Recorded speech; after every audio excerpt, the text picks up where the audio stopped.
All right, everybody, welcome. We're here tonight with Quincy Lin. We're going to talk about everything shoes. You guys have sent us a ton of questions, and you can leave some more. Just hit the Q&A button at the bottom, talk to us in the chat, and we'll be going over all that first.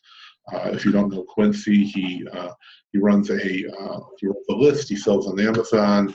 He's got a few different things in the works to help the community as far as some great Chrome extensions. So we're going to talk about all that, and then we're going to talk about what's been going on with Amazon. The big question is, they reorganized the listing processes a little bit. So as far as the categories go, so now the ranks may not be where they were, and a lot of people are confused about where they should be buying. What was safe before doesn't necessarily work anymore. So Quincy, why don't you tell us about your background a little and what makes you such an expert in shoes with Amazon? All right, thank you, Shawn. This is our second time doing the webinar together, and it's been a while. So things have changed. As we all know, Amazon keep changing on us. We just have to be nimble and work around what Amazon changes on us. And for everybody that our first time seeing each other in a webinar, I started as just like everybody else. April 2014, I started selling on Amazon. I sell everything. Pretty much I can, as long as I'm ungated, I get my hands on pretty much every category. And the same year, November 2014, I started selling shoes, and I launched the gated list, the shoe sourcing list service, and in March 2015. And ever since then, up all the way until now, it's been 2 years now, and I feel like I'm still learning about selling shoes. But along the way, obviously, when you focus on just a single category, you pick up a thing or two. I'm very happy to be here to answer some of the questions. Actually, I intend to answer all the questions if possible. Looks like we have 40. Yeah, there's a lot that overlap. But before we get too far into that, you mentioned your gated list. Those usually have a waiting list to get on. People don't usually quit once they get in there. So are there actually any lists available to buy at this point, or do people just have to get on the waiting list? I do have some spots in all different subscription. We have 2 day, 3 day, and 5 days. And also I have the a la carte list as well. So that's like you pay per day, and you don't have to be subscribed to a monthly subscription. Mainly that's for people who want to see what the list look like and really getting started in selling shoes. And because the list, what's special about the list is it has a lot of data packed into it, can be used as a template, as a good starting point for you to start looking at some of the data unique to the shoe categories. Yeah, that's great. So why don't you explain what your 2, 3, and 5 day is? Are those, that's how many days a week they get it. So as you get more days a week, of course, the price goes up and up. Okay. Can I share screen? Of course. Real quick. There's okay. a green button at the bottom of the screen. Okay. I think the picture we do a much better job. Okay. These are the questions that I have, and pretty exciting. So I hope everybody now see the screen. This is about the website, gated list. And I'm just quickly go down to the pricing list to explain what that means. So I have 4 plans. So basically, if anyone's new to selling shoes, you can get the a la carte list. Basically, every day I have some lists available for people to purchase. Just a single list only. There's no obligation and no subscription. And the rest, 2, 3, 5 days, it's a monthly subscription. So for 2 days, basically, everybody, you can choose either Monday, receive the list on Monday or Wednesday, or Tuesday or Thursday. For 3 days, it's Monday, Wednesday, and Friday. For 5 days, it's Monday through Friday, daily. And right now, our release time is roughly around between 8 to 9 a.m. Pacific Standard Time. If you're in the East Coast, that would be between 11 and 12 at noon, then the list will come out. So each list, basically, you go into this website, you log into your account, and you'll be able to see the list from there. You will not be receiving an email with the list. So everything is inside the website. So right now, we do have some opening. I have multiple lists here. You can see a list number 3. I have list 1, list 2, and currently we have some more opening in the list number 3. Once that is full, then I need to go back to see list number 1, number 2, if there are some open spots left for people to fill up. So basically, this is a quick rundown of the price plan. In general, the gated list itself, if I want to go back just to a quick tour, just on the front page, for everybody new to shoes, I have a Shoes 101. This would be a very good starting point for people to get some very good information if you want to really consider getting into selling shoes. And I'll be really upfront and honest about what are the things that you should be looking for, and whether you should be considering selling shoes, giving different kind of situation, budget, experience, how long have you been with the FBA, what to expect with the shoe return, and all those things. So this would be a very good starting point. And so if anybody's new, and also we have for people actually really serious about want to get into shoes, and then I would love to have a chat with you. Right now, I just offer a free 30 minutes consultation because I really want to see if you are the right fit to get into shoes, whether you use the shoe list or not. Okay, so this would be a good time to chat with you. And then everything else I'll be talking briefly about some of the Chrome extension I'm working on. But in general, this is the main website for everybody who wants to know more about shoes. I have some information for you, and what are the criteria the list will provide. What kind of a benefit? What are the to help you to get the right expectation before you really dive into shoes. So that's basically I want to cover right now, and I'm giving back to you.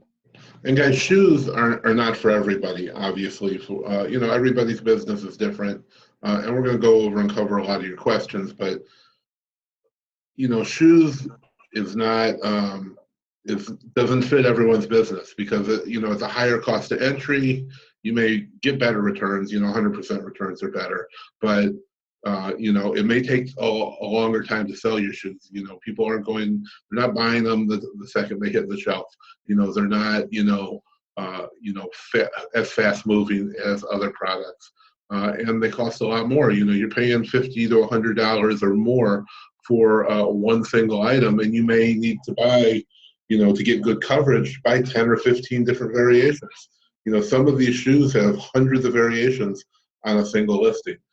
So there's a lot to think about, and Quincy's gonna, if you want to do one of those consultations, he's gonna go over your business and make sure that it's the right thing for you, because you don't need to go buy every list out there, and he doesn't want to take your money just to take your money.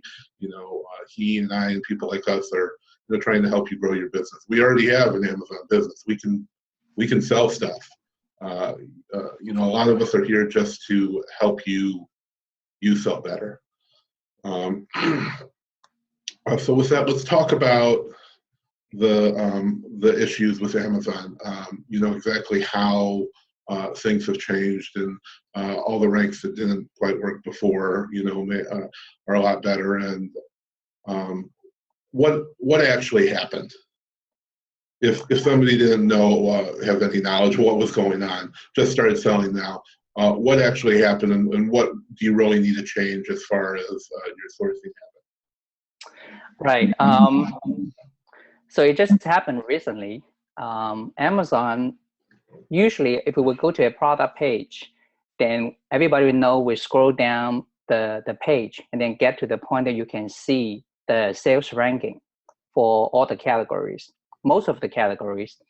And for shoes and clothing, and since we're talking about shoes, then you will see there's a root category ranking right there. And let me see, I can bring it up. Maybe, okay, let me just talk about it first. In general, in January, end of January, Amazon actually removed the root category sales rank for shoes and clothing.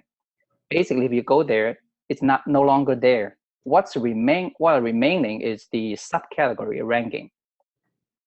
So far, we don't know the exact reason. I have not seen anything from Amazon explaining why they're doing that. So what we know soon after that is that the shoes now being rolled under a bigger category. It's called shoes, clothing, and jewelry. So the obvious effect is that now the shoe sales rank, it jumped very high. But how do people know the shoe sales rank if Amazon already removed it?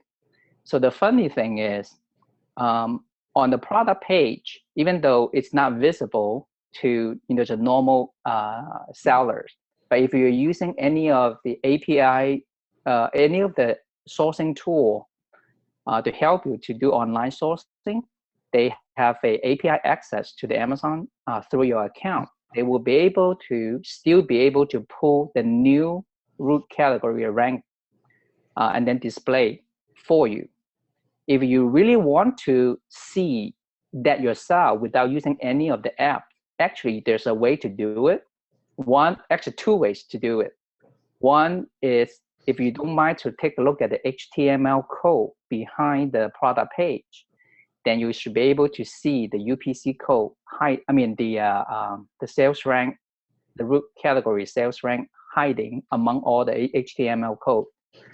So for most of sellers, they can actually on the desktop bring up a mobile version of the Amazon product page. And so basically you go to a incognito, bring up a incognito window, and then you enter the mobile version of the Amazon website. And then you'll be able to navigate to the point and see what that is, what the sales rank is. So to do that, I think it's best to do a share screen to see what it looked like. Okay. Just along the way, I can probably talk about some of the things that people might be interested to know. Sure. So if I go to the Amazon.com, say we bring up, okay, so I need to bring up a incognito window. Basically, it's like a privacy window, like a, and then you go to Amazon.com, and the thing is you type in mobile. Okay. So we'll let it load. Now it looks different, much simpler than the desktop version. Say if I search for a pair of shoes, say Kin. Right. Trevor says there's a Chrome extension called Agent Switcher that'll let you just switch back and forth between the mobile site. Okay, that's awesome. I never heard of that either. So that's good, because the reason you open an incognito window is that you don't have to later on you go back to switch back to the desktop version. Just save you the time. You just close the incognito window and then you're done, back to your normal desktop version of the Google, the Chrome browser. Now, so let's take a look at this Kin shoes, right? Say right now I want to really look at the what's the sales rank, the root category sales rank, not the subcategory. So if you scroll down to where it says about this item, there's a features and details. If you click that over on the right-hand side where the arrow is, and then you open up a new page. And then if you scroll down, this is all everything about the shoes, and you can see underneath right here, it says best sellers rank 661. So this one is not the subcategory sales rank. In fact, it's the new root category for this ranks for this particular shoes. Okay, so that's how you do it. But most of the people, if you're using any kind of if you're using ref seller and some other sourcing tool, they should be able to pull up the root category sales rank for you. If you're using Profit Bandit, Scoutify, or Scan Power, then you all be able to put it up on your mobile screen as well. But you just simply cannot see the same thing on the desktop anymore. Okay, so now we take care of that. So here's what you do: just close it down, right? So back to the Amazon, the desktop version of it. Okay, so let me talk about why Amazon is doing this and how do we deal with this. So basically, if we remember, for shoes, overall in general, people think, okay, in general, if your shoes is 30K or under, then that would be a good starting point. Any shoes that with a sales rank below 30K, that's something that we kind of comfortable to work with. Of course, like any other categories, that the lower the sales rank, the better, right? But for shoes, 30K would be a good starting point. If you feel more comfortable, more confidence, as you gain more experiences, then you can go above 30K, go into 50K, even higher. So we'll talk about that, the different strategy later on. But right now, so 30K is just like a people consensus all in the community saying that this would be a good starting point. Amazon doesn't tell us that, hey, 30K is the good starting point. So now Amazon changes that, remove that, and roll the shoes and clothing under a new, bigger category. Obviously, bigger means there are more items inside that big category, which is shoe, clothing, and jewelry. Now, so what's the new equivalent, our comfort level for shoes? Before it's 30K, and now, based on all the things that I know of, and based on my experience, the new one, I set it at 100K. You can see that's 3 times bigger than the original one, right? So for people to say, okay, now, regardless, if I'm not looking at any data, I just want to take a look at the sales rank as the first thing I look when I consider whether I should buy a pair of shoes. Then the rank you can, starting with 100K. If it's 100K and below, then you can consider to go into and conduct further analysis. So is this really just like the 30K we had before? Well, it takes a little time for us to really sell more shoes to get an overall feel over time, to see maybe we'll adjust it, maybe bump it down to 90K, or maybe we'll bump it up to 130K.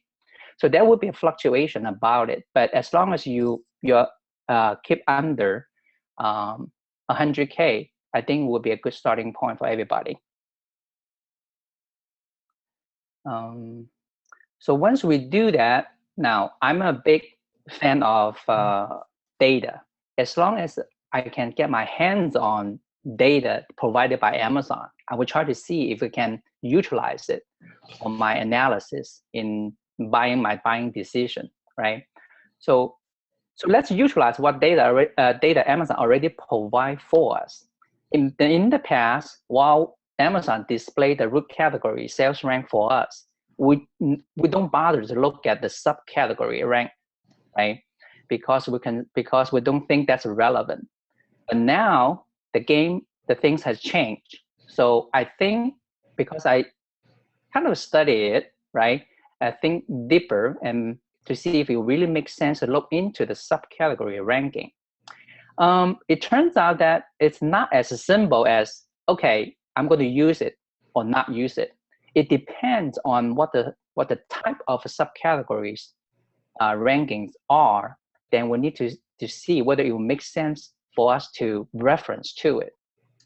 So a good time, I think, would be to say, give you 2 examples.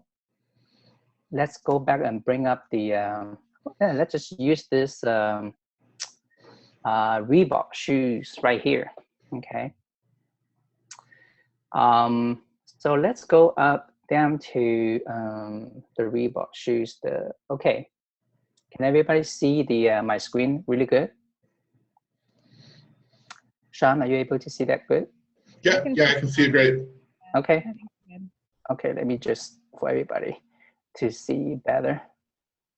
Okay. Now, as you can see, there should be, before late January, we should be able to see under Amazon bestseller ranks, we should see a root category sales rank for shoes. It would say shoes, women, something like shoes actually with the a ranking. But now, as you can, what we're seeing right here, the 2 subcategory ranking, right? So as you can see right now, so which one it's kind of makes sense for us to use as a reference. Is it the first one, 35, number 35, or 5732 on the second one? So in short, we never use the bottom one. Here's the reason. It says woman and then shops. If you click shops, basically, it will go to a page showing you the top 100 of women's fashion. So women's fashion, including clothing, shoes, and other accessories, right? So we kind of want to see just the shoe itself, or what rank this particular shoe is ranking at. And plus, you can see if you go down, this is basically the top 100 of the women fashion categories. So that's kind of off from what we try to look for, just talk about shoes, right? So that's the reason we do not choose this one. Okay, so we'll close it down. Now, so what's left is number 35. As you can see, clothing, and then the next subcategory will be woman, right? We'll have a woman, man, girl, boys, right? And then under woman, there's another, keep going down, like peeling the onions, right? And then the subcategory is shoes. And then within the shoe category, under woman, there's athletic shoes.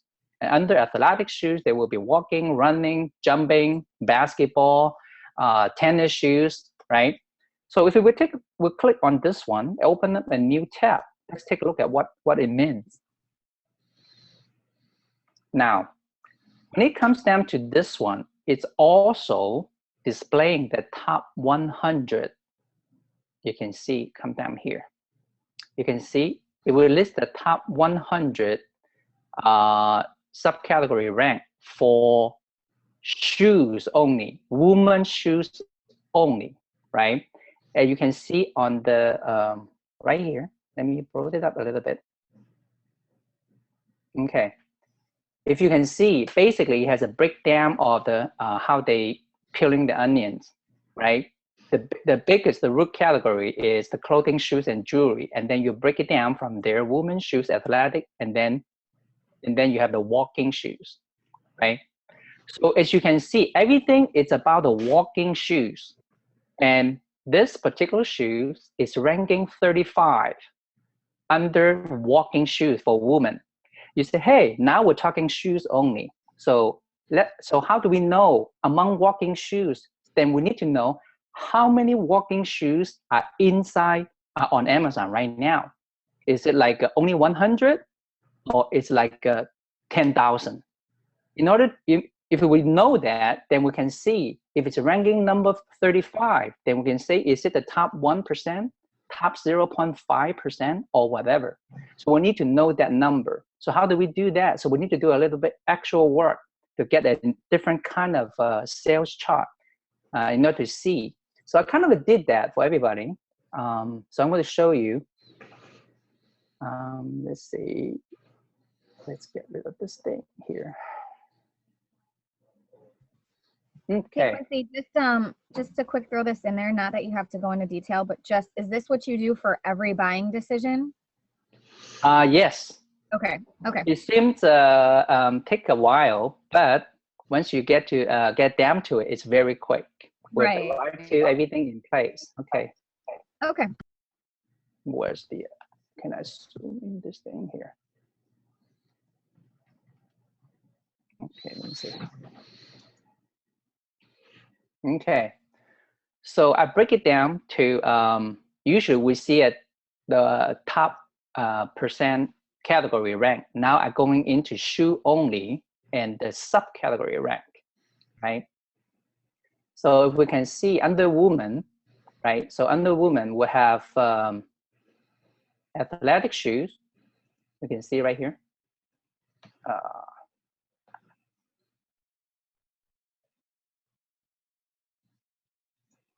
Anyway, right here, athletic shoes, and then we have a running shoes, and we have a walking shoes.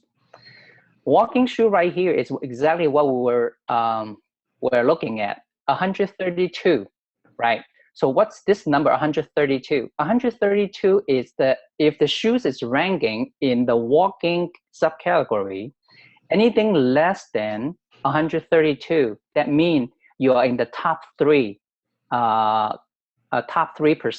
of that specific subcategory. So if we go back to take a look at the this one right here, this shoes is ranking at number 35 in walking subcategory. So 35 is much smaller than 132. So it might be in the top 1% category, right? But we stop at top 3. So this is an additional reference for me to say, besides the new root category sales rank, I look at the subcategory, just get another feel of verify this should actually is selling pretty good. It's ranking among the top 3. So I already do the homework. You don't even need to know. Well, if you do the calculation, you can see how many total walking shoes are in that subcategory, right? So this would be a helpful chart for people to get to know. And I'm probably going to enhance a little bit more later on, but it is available for people to download. If I will show you the link. Actually, it's under. I will show Shawn later, and then we can post the link where we can download it. Now, let me go back to this one right here. So in general, let's wrap these things up. We have the new, based on the Amazon's changes in the sales rank for shoes and clothing, right?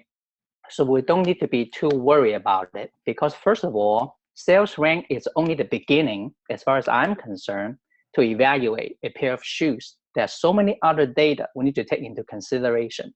Okay, so that's one thing. And secondly, Amazon actually still have a root category sales rank for shoes for us. We just need to kind of need to settle down on a new comfort level to begin evaluating shoes. So the one I recommend is 100K in sales rank, okay, across just across the board. And then this, the third thing that we can use is starting to look into the subcategory ranking to determine. I'm using this just as an example.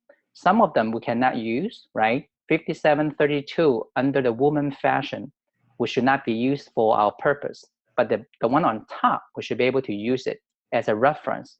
But you can say, I don't even want to, too much hassle. It's okay too. You will not be too far off as long as you consider other data points in your analysis. Okay, this is just additional that I'm willing to put in the effort to investigate. So sales rank is changing. We don't know whether Amazon later on will change it again, or maybe come up with an explanation. That's okay. We don't have to worry about it as far as I'm concerned. And so for people starting new, they're not experiencing the original 30K. So this is it's brand new to them anyway. For people already been selling with the change cut in, so my recommendation is here's the way I think it work out very well right now. Okay. So is there any question regarding this one? I think I kind of explained this one in a sense. For people actually want to read about this, I did a newsletter entry. It's right here, as you can see in detail, talk about what I just talked about, but you can see some of the things that I put it in writing anyway. So you can take a look at that. So if you really want to see what that is, I basically, you go to my newsletter and I will send it out weekly. If you go to the archives, and if you go down to issue number 9, okay, issue number 9, and then you scroll down to the bottom, I have this kind of a blog post right here, talk about in detail. So that would be a good reference. And from there, you can download the new subcategory sales rank chart as well. And we'll email that out to everybody when we send the replay out. Okay. Do we have any questions specifically to this one?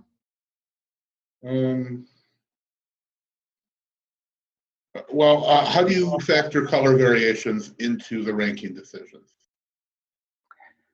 Color, actually, that has not changed. It's still the same. I treat it still the same as before the sales rank changes. Color variation, size variation, they're still the same. All right. So how do you handle the variations? Are you looking for the parent ASIN to track or a combination of all the variations? Are we getting into the question now? Or well, I mean, it was a question that kind of applied to that, yeah. Oh, okay. The sales rank changes. I mean, the question regarding the parents, the color size variation. I don't think it's related in a sense. Did I miss the question? Did you miss? The second question that you just talked about. The first one I said it's not related to the color variation. The second one is the same, almost the same. Yeah, it's pretty. I guess it's the same. Oh, okay. Yeah, you still analyze the color variation the same way as before the sales rank change. Okay, well, people don't understand how to do that, so that's why I was asking. Oh, okay. So I thought it's the sales rank changes specific. Okay. So in general, we're getting more sophisticated nowadays, right? So we use a tool to help us to analyze. My favorite tool would be using a reseller to analyze the review. So let's get to it. I think since people, some people are new, I know this is kind of a, the experienced seller already know what this is, but I would love to kind of get into it, let people see what that is. Let's use this example, right? The same Reebok shoes. As you can see right here, this is a rough seller. I use it to analyze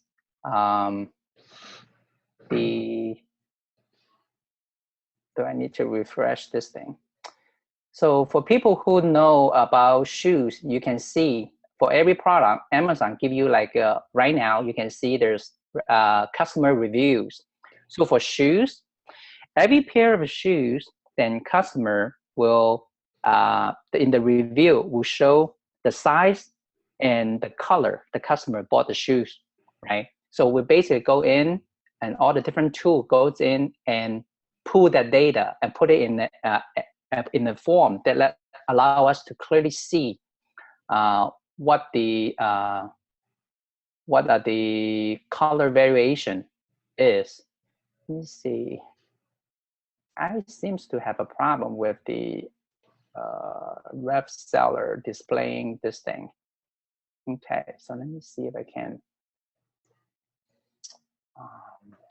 Variation Pro. Now there are different tools to do the same thing, but to illustrate the same point, I would like to pull up another tool can do the same trick for us in terms of color variation.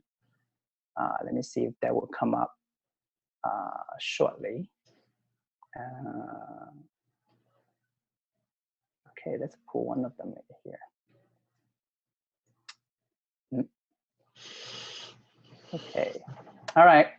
So this tool is called a Variation Pro. And then if we do that, on the top, it's going to analyze going into, I'm using a different shoes now, right? It's going to analyze the 362 customer review and try to tell me how many customers are buying the black color and what sizes are more popular. So let's take a look at the result.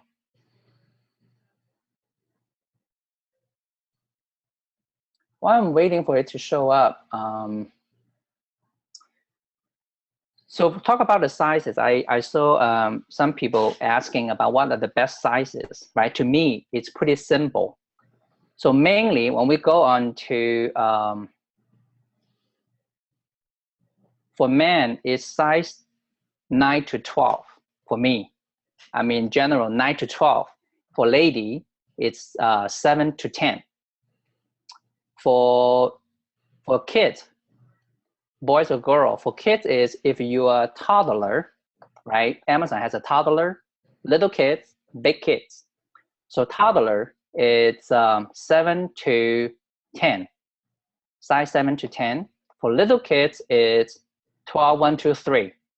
I think, and then 4, 5, 6 is the big kids. So I think it just size 7 to 10 for toddler, little kids and big kids, it's 12, 12, 1, 2, 3. Okay. So basically, those are the popular sizes. You just focus on those sizes. You will never go wrong. And what about the half sizes? For men and women, half sizes, it doesn't matter. You can get it 7.5, 9.5. In my experience, there's no any obvious difference that you should be buying just the full size instead of half size. Okay.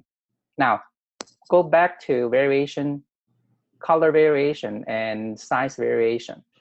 So this one, basically, the tool help us to bring up. So this shoes actually only has 2 color, right? You can see it's a black color, and then there's another one. So right here, you can see the other color, they both selling actually pretty close, right? The other one, it's about 40 something, and this about 50 something. So you can't go wrong with either color, right?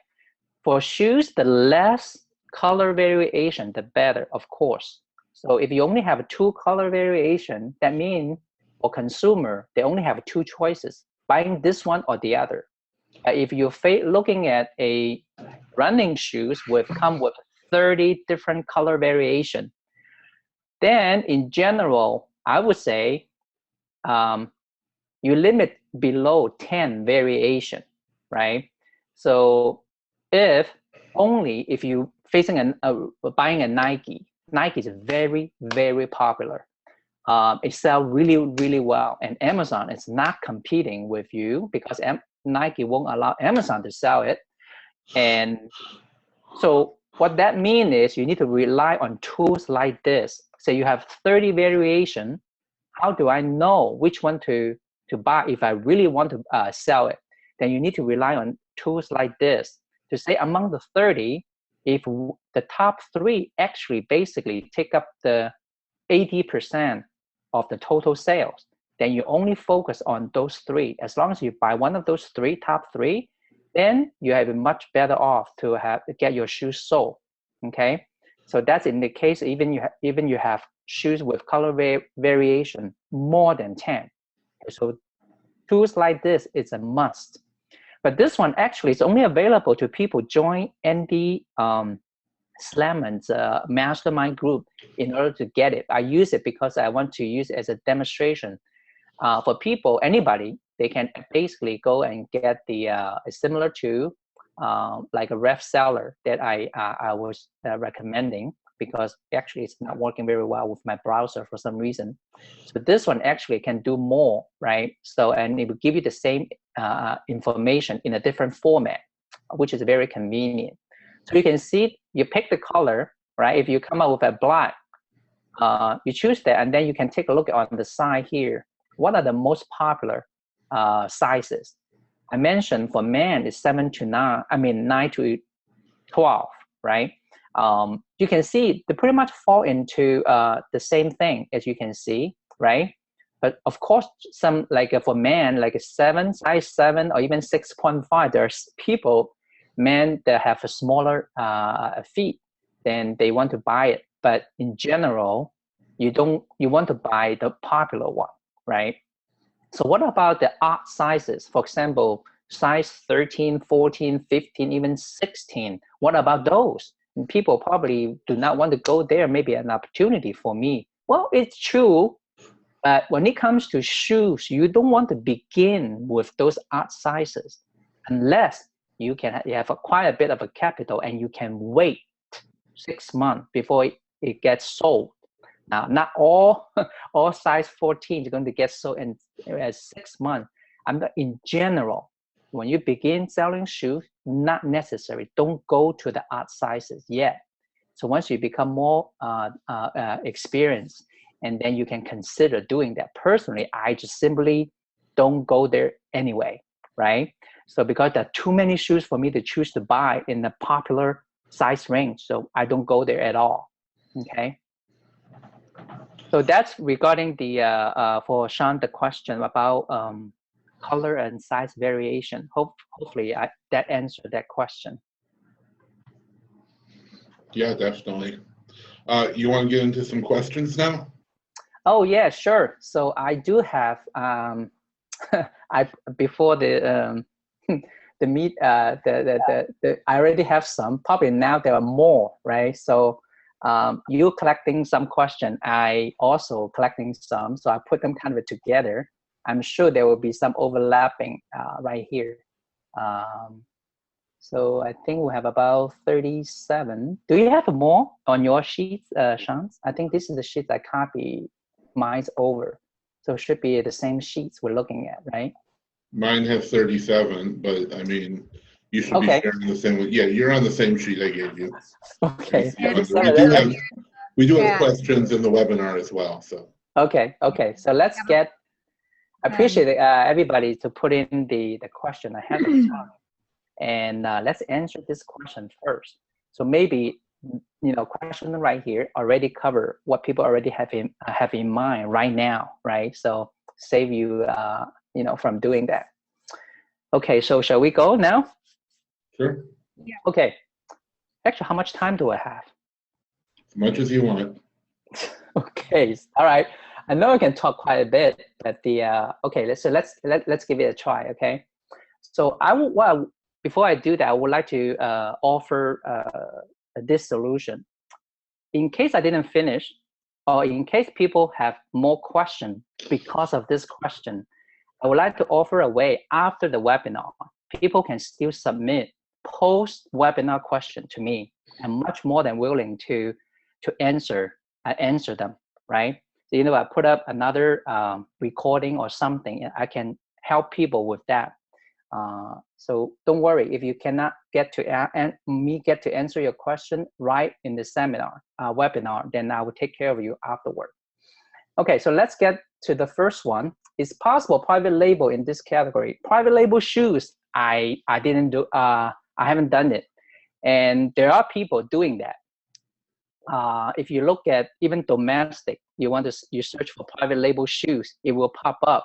Some manufacturer, they offer the private label option. But for me, right now, I just don't see the need to go private label shoes. And shoes is really name brand driven, right? If I say I bring in a shoes from China, and then I say what are the possibility for me, what tool or what strategy I have to convince the people that the shoes is better than Nike, better than Keen. It's very difficult just to think of it, right? So I have some friends, so I'm Chinese, then they have connection in China. And then the thing is, shoe factory manufacturers, they manufacture shoes, say for one of the name brand, they always have some leftover, right? And then they try to sell the leftover shoes, and they allow people to put their label on and become a private label. And so I don't think it will ever work for me.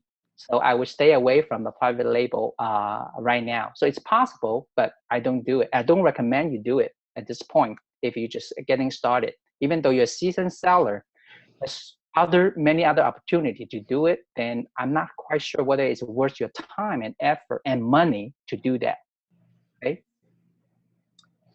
So the next question is,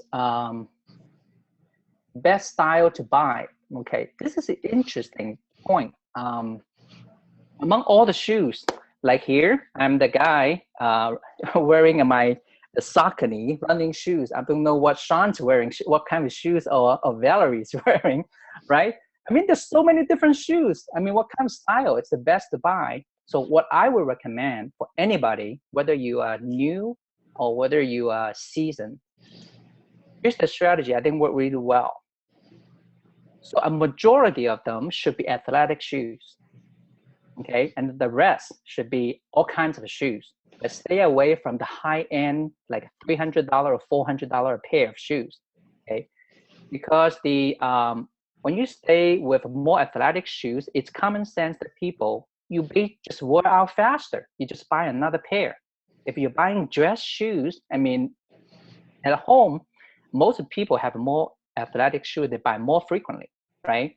So, and then athletic shoes that our data show it turn much faster.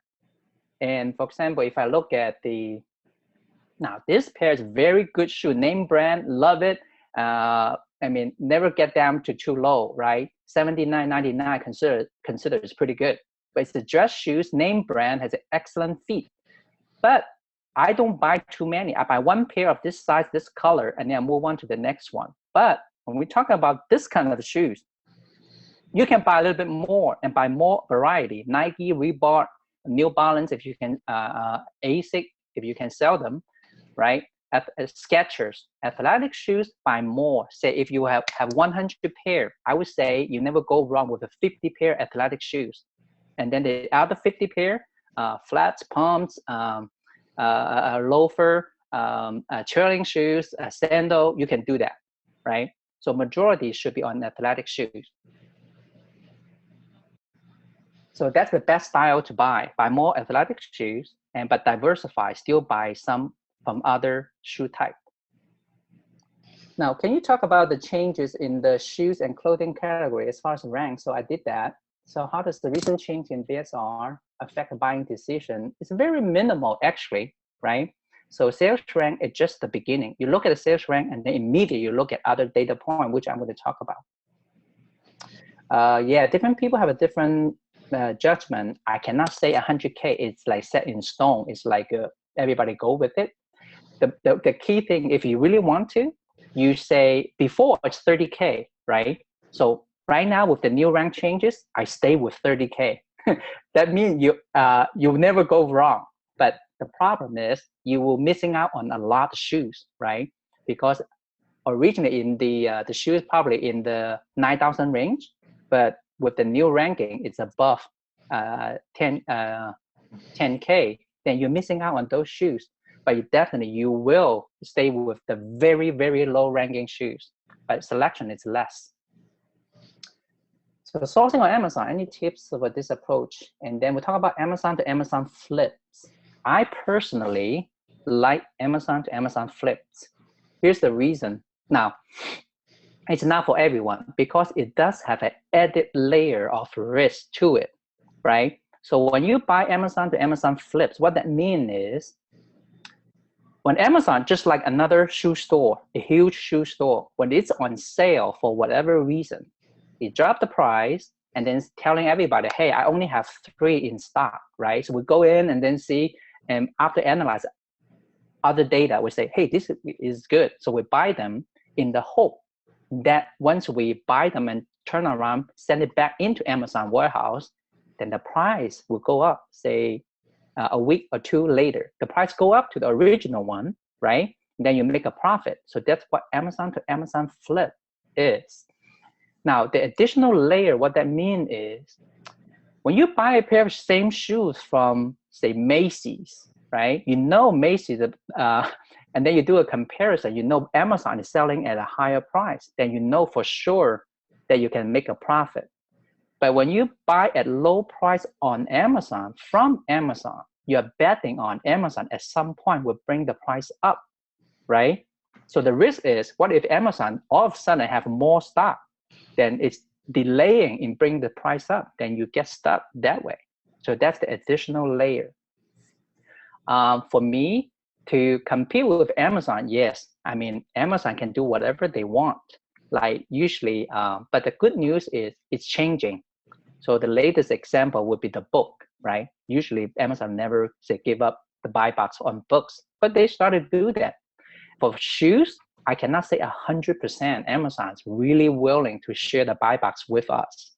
But as far as I am concerned, in the past 2 years selling shoes, I mean, Amazon share buy box, right? There will be some occasion people will say, after I lower the price, I never get the buy box. What's going on?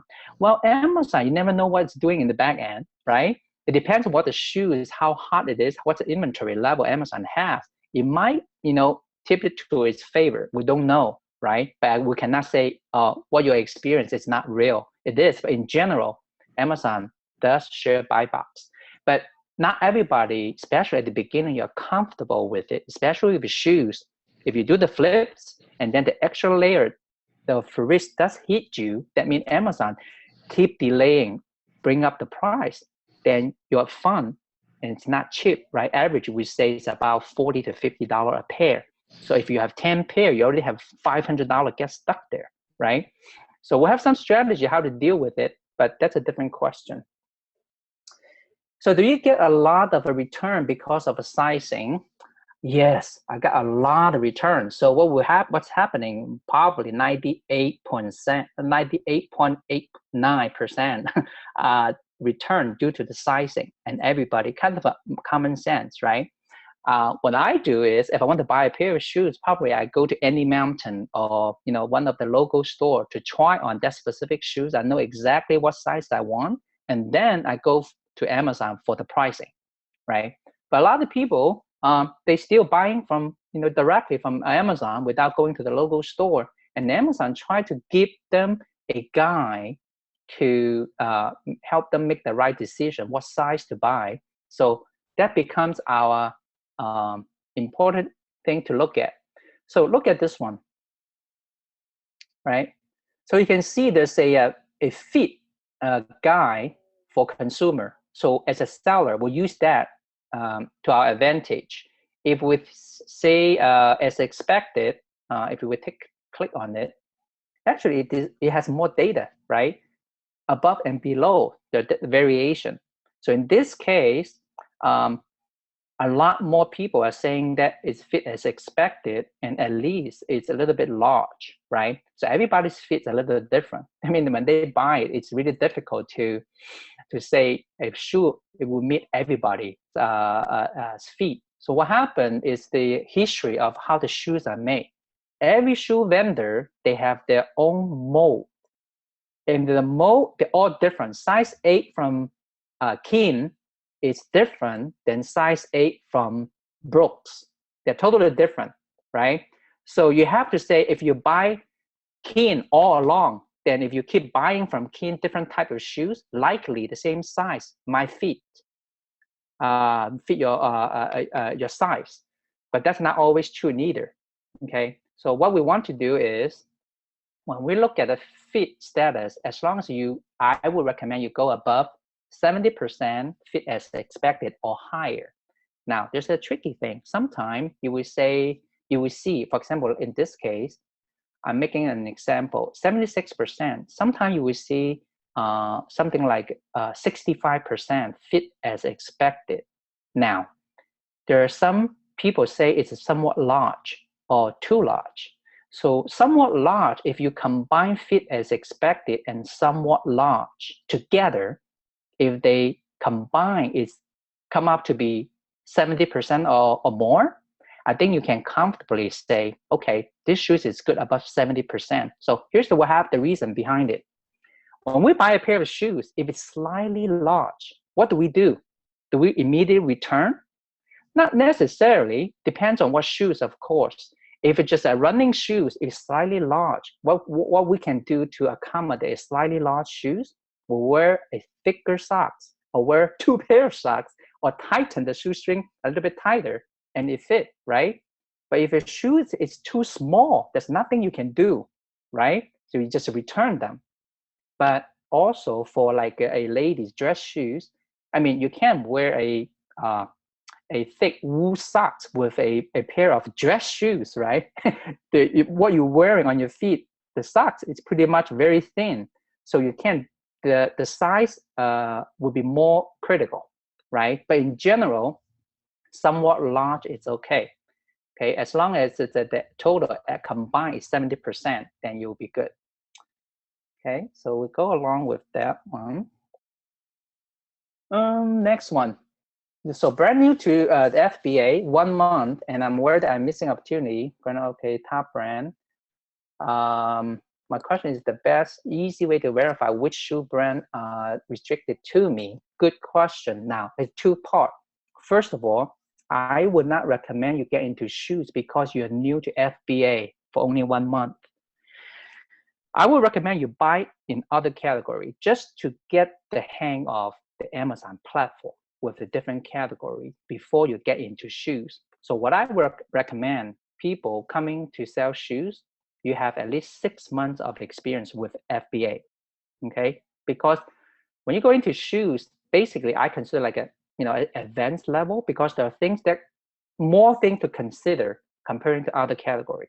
So once you spend enough time, know other categories, learn how the Amazon FBA work, and when you come to shoes category, it will be much easier. That's the first part.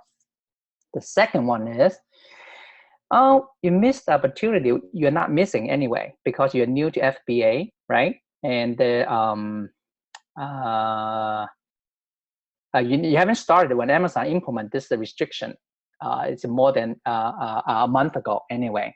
So, but the point is, if now we know many major shoe brands are restricted to new sellers, then what are my options now, right? Can I still sell shoes? Yes, but it's more difficult. That's the reality, right?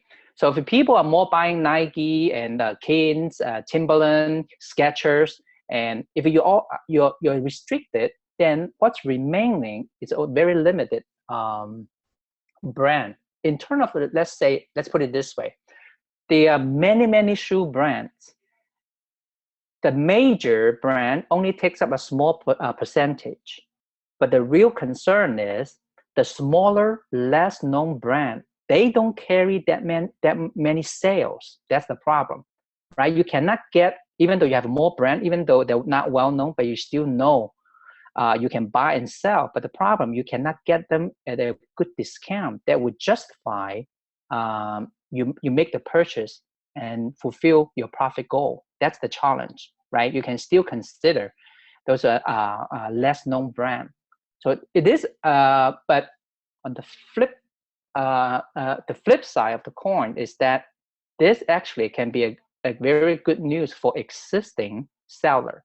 So basically, Amazon kind of putting a gate to not letting the new seller come in. So for the existing seller, you have less competition. So this is how I look at it, right? So do not be discouraged completely. So firstly, what you can do is you identify what brand you can sell, and then take a look where can you buy the shoe, those brand from? Is it on in the outlet? or online. So you need to do an investigation. There's no easy way to find out which shoe brand you're restricted. You have to go into right now, go into the Amazon seller app, right? And then you punch in the brand, and then Amazon will immediately tell you whether restricted or not. If you go through 10 or 20 major shoe brand that you know of, if you can see you're all restricted, then pretty much it tells you you are pretty much restricted on those brands. But if you really want to get into shoes, you continue to go through a list of the shoe brand to see which one it is.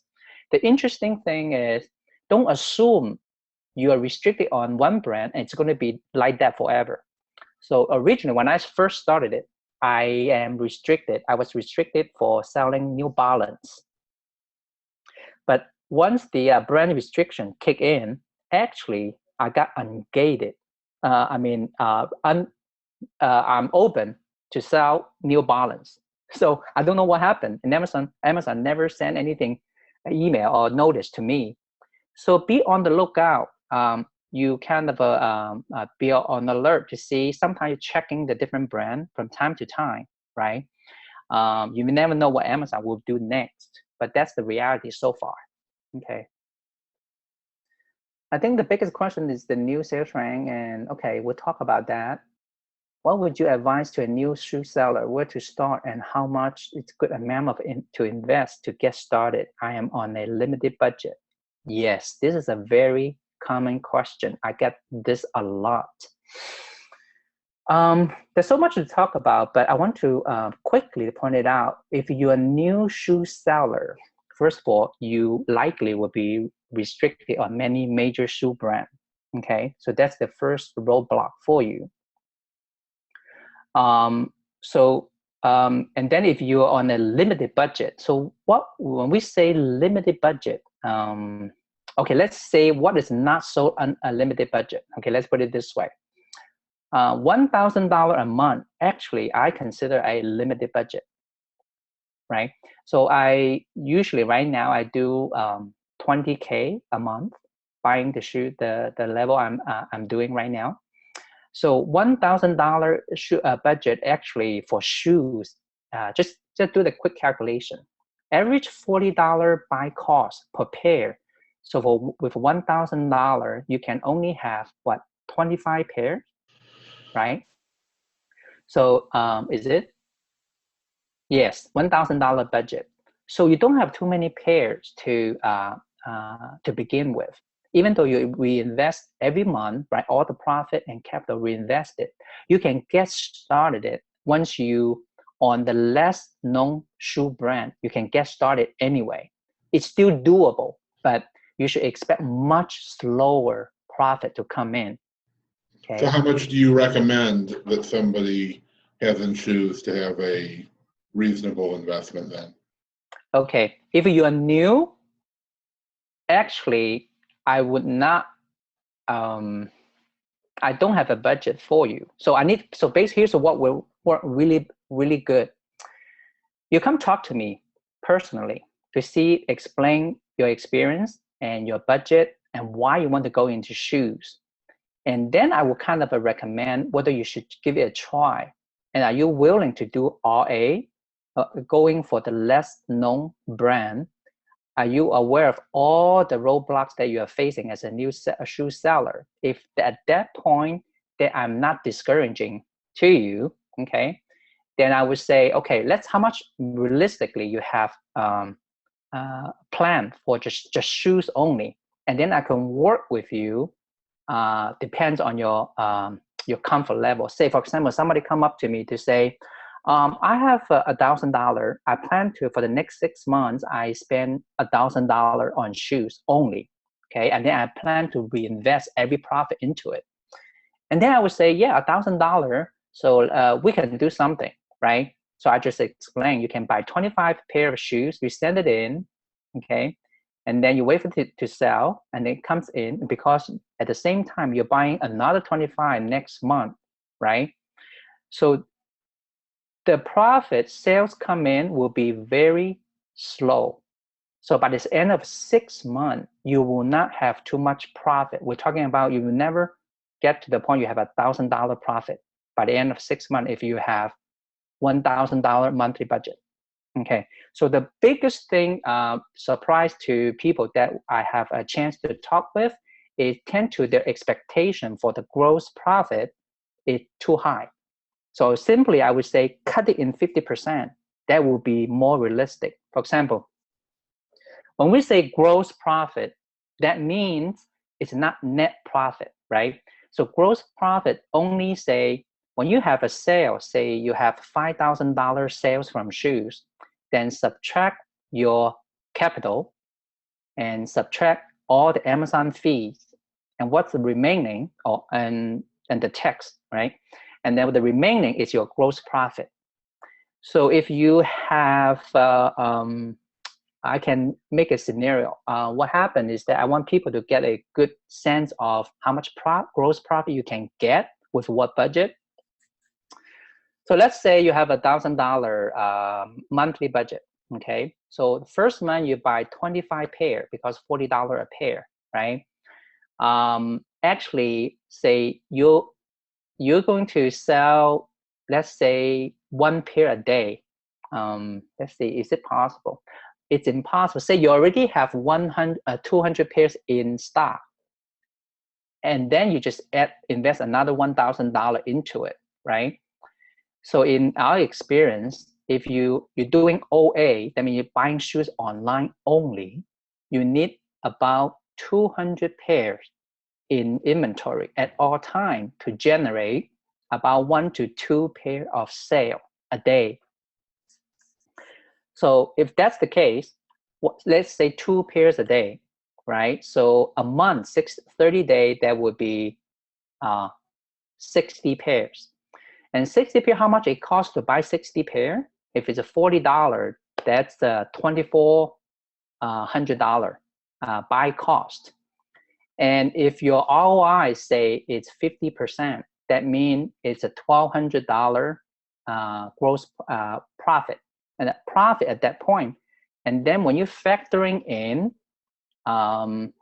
the return, shoe return, the nominal percentage is 15%, right? Then you 15% of the 1,200, then you get less. And then you have some shoes, actually, it's not selling, get stuck, and whatever, you need to liquidate, right? You take all those into account, then likely at the end, with this kind of inventory, this kind of budget, likely you'll get about $500 profit, right? So usually this is much lower than what people expect to be, okay? So this is a quick illustration of the about for new shoe seller come in. First of all, you should be with FBA at least 6 months, and you have not so limited budget, and then you can hold on to the shoes if it's not selling. You don't worry about get stuck for a little bit for 3 to 6 months, okay? And then you will have the restricted a brand roadblock there for you, okay?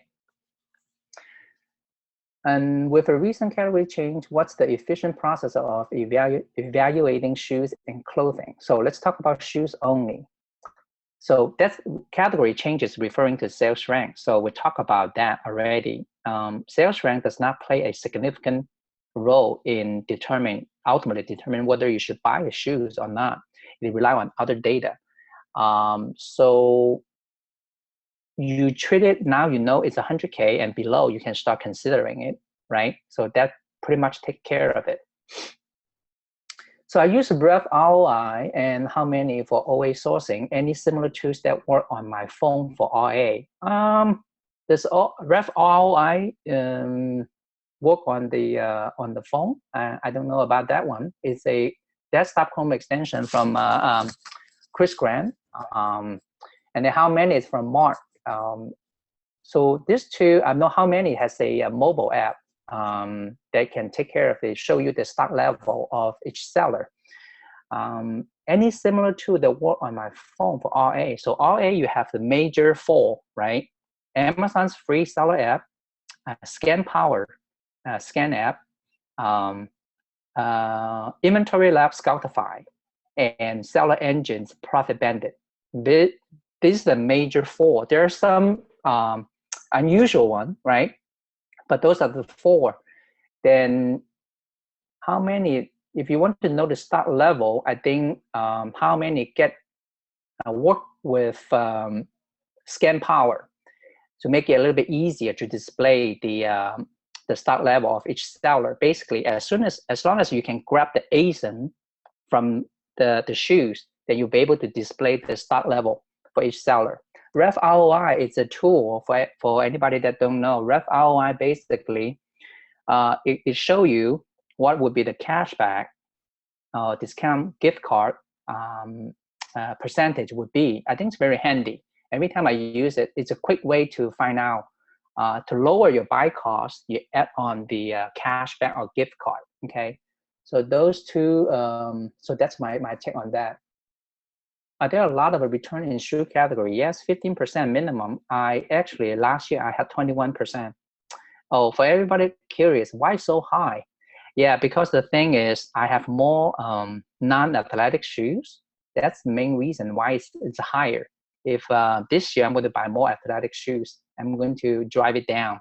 But nominal, it's 15%.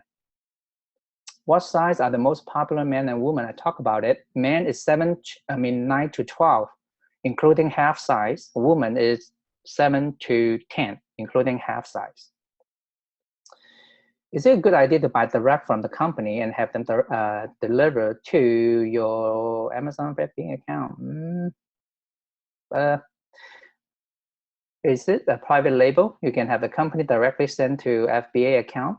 I don't know if I don't do private label, but if this is a meaning to buy off a retail store and have them directly shipped to deliver to your Amazon warehouse, I don't think it's possible.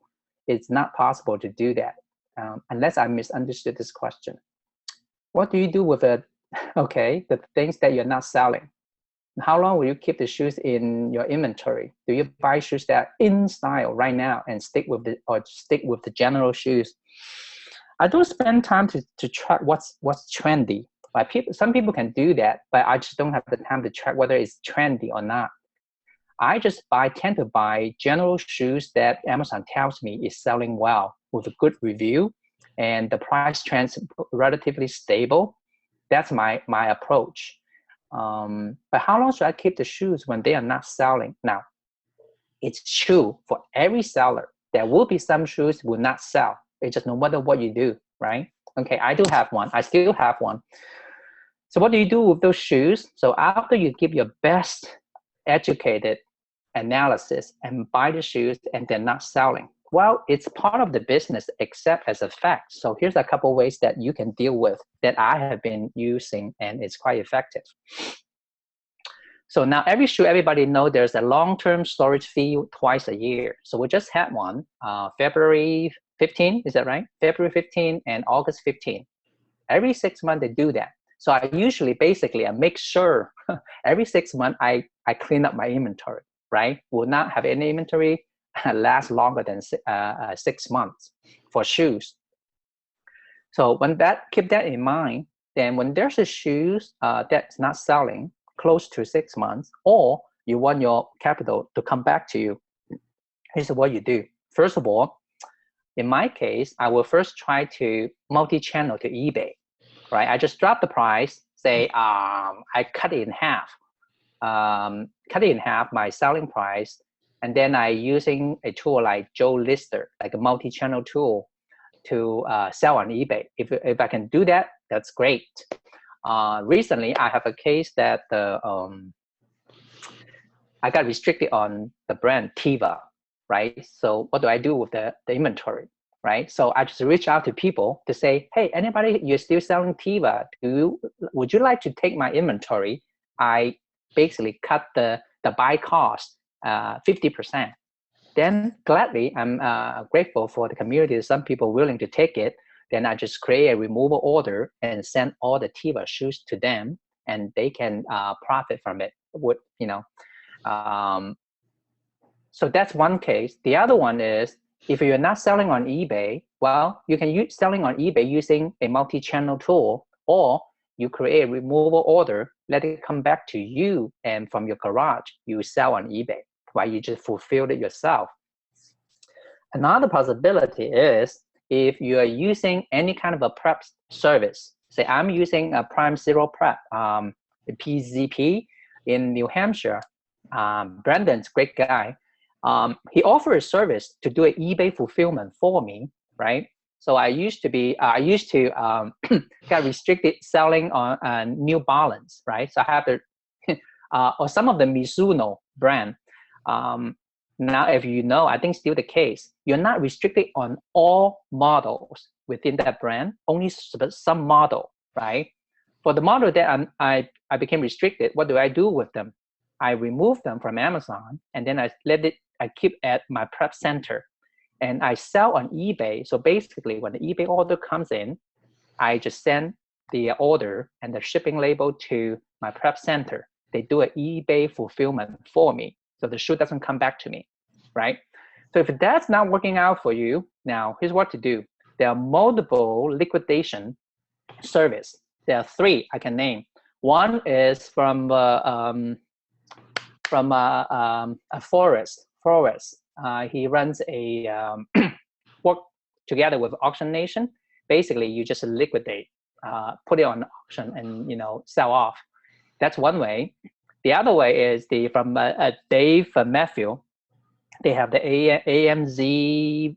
I can't even pronounce the name. Just recently. So what happened is they will look at your inventory based on your buy box price, and then they will determine for shoes anywhere from 5% to 20%. They pay you that much, and then you just send the inventory to them. What they're going to do is they're going to have their own logo storefront. They basically sell to the public, right? To recoup the cost, to cover the cost that they pay you. So that's another way. There's a third way. It's called the Box Fox. So what it does is it connects you with other business owner. So what you do is they will run a scan through your inventory, go through your ASIN, and then give you an estimate how much your inventory is worth. And then you give the estimate to open to other business owner, plug into the network.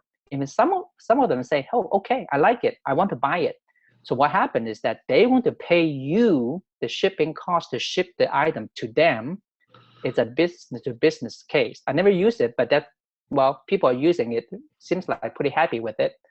And then the last case would be you have Amazon to destroy it for you. If you really don't want it, if you get them back, if Amazon destroyed it, or otherwise you get it back, you donate them, or you use it yourself, or you give it as a gift.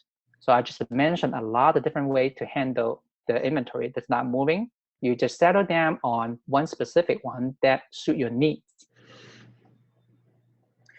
Okay, I'm new to sell shoes. Is there any prep besides selling shoe box recommended? Any pitfall to avoid as a new seller to the shoe market? Yeah, I mentioned a lot of the things that you should be watch out for, right?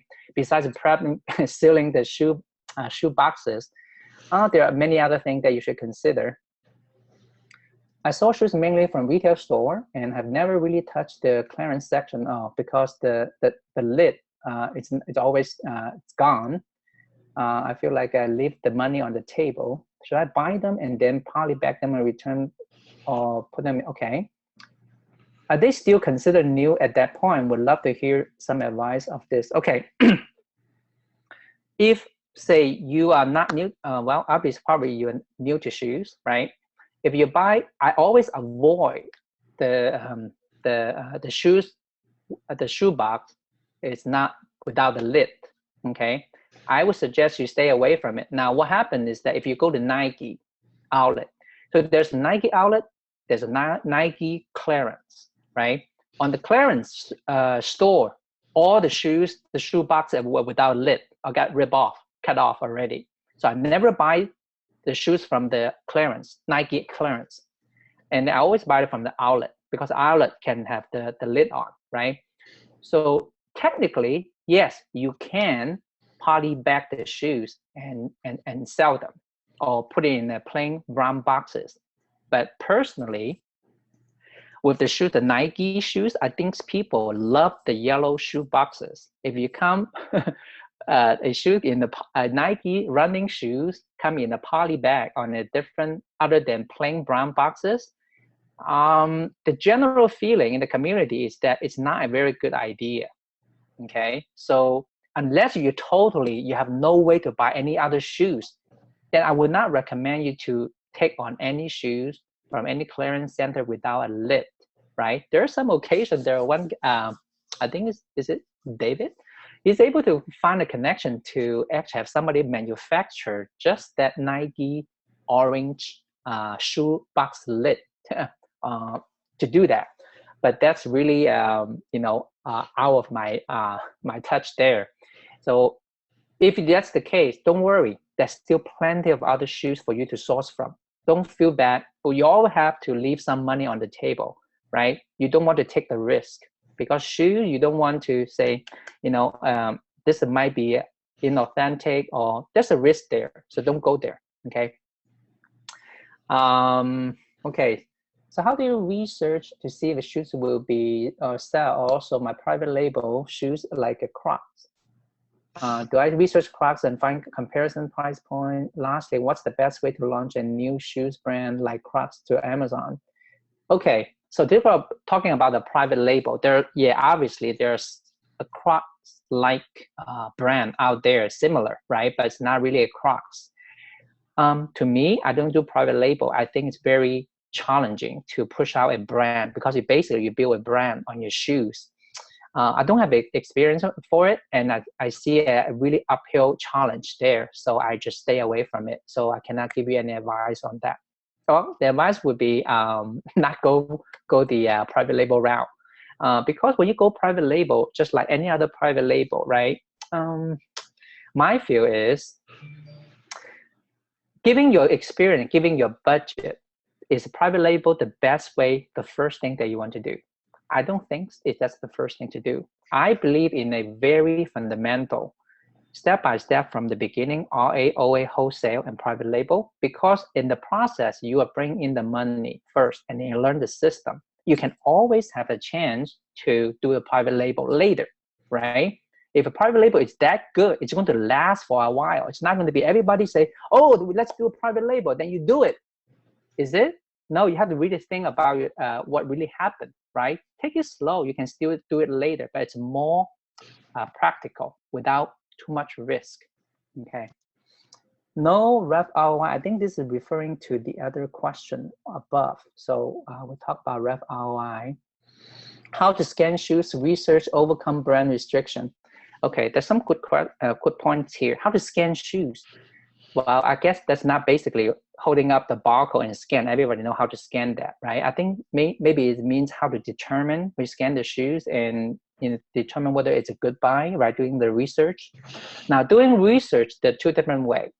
If you're doing RA at the store, you don't have not as much data as you're on desktop doing online. So what that means is you bring up one of the major scouting app, right? Wherever they display on the smaller screen, even though some people are using iPad, bigger screen to do that with the Bluetooth scanner, then what is show is limited, because in the retail store setting, you don't want to spend 30 minutes on just one shoes, right? A lot of decisions need to be made really quick as you go down the aisle for shoes. So there's specific thing that you learn to glance really quickly for shoes only, right? So you never be able to pull up Kiba just in time for you to analyze. So you rely on like how many sellers are there, what are the review, how many reviews, and how many days has been on selling on Amazon, what are the sales rank, and whether it's good color, how many, all those things will come into play. Now, you can do this. Say you go to a Nike outlet and you want to know what to buy, right? You don't want to spend too much time just there and to scan everything and decide there, because it takes too much time and your battery is out, and then you didn't get anything. So what you can do to go in, you just scan the barcode, go down the aisle, scan the barcodes, you get a list together, because at the scan app, you have all the history, right? You create a list, you scan the whole aisle, and then you either send the list immediately to people stay at home. They pull up on the desktop to analyze all those ASIN available in the Nike outlet for you. At that point, and then call you back, say, go buy this ASIN. Then you just go buy it. Or you go there Thursday, right? Before Friday, the sales come in. You get the list and you analyze it at home overnight. And then next morning, you go in, buy exactly what you want. You don't even need to do any scanning. You already know ahead of time. So work smart, and you save you a lot of time, okay? To bypass the limitation of getting the data off a small mobile device. Utilize the power of desktop to get more data. Oh, by the way, Keepa just offer us a unique solution. For example, if you're using ScanPower, Profit Bandit, Scoutify, always takes time to pull up the Keepa data, right? Now, Keepa has this cool thing right now. It just came out last week or so, right? So you go to the Facebook, you add Keepa tracker as a contact. Like you have a Facebook Messenger, then you add people's name into the messenger, right? You have a name list. Now you add Keepa tracker into your contact. So it's kind of like interacting with Keepa, because if you type in something, it will respond to you. One of them is, can you use the camera to scan a ASIN or barcode? Then Keepa immediately, like a real person, live person, return you with the Keepa chart and the history, everything, very quickly. No more loading on the scouting app.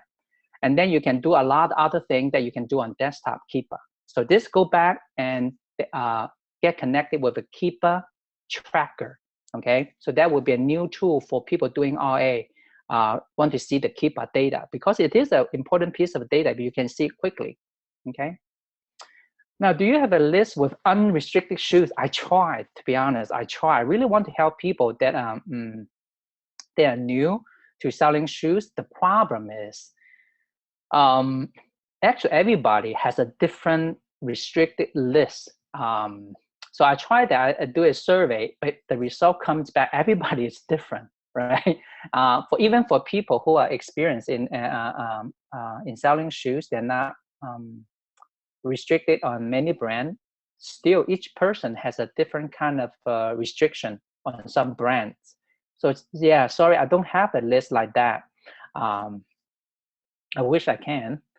So that means basically you need to do handle it individually, right? So shoes on your list, also shoes that are sold by Amazon. Yes. Oh, this is specifically talking about. Let me bring it up. Give you an example. Okay, let's take a look at this.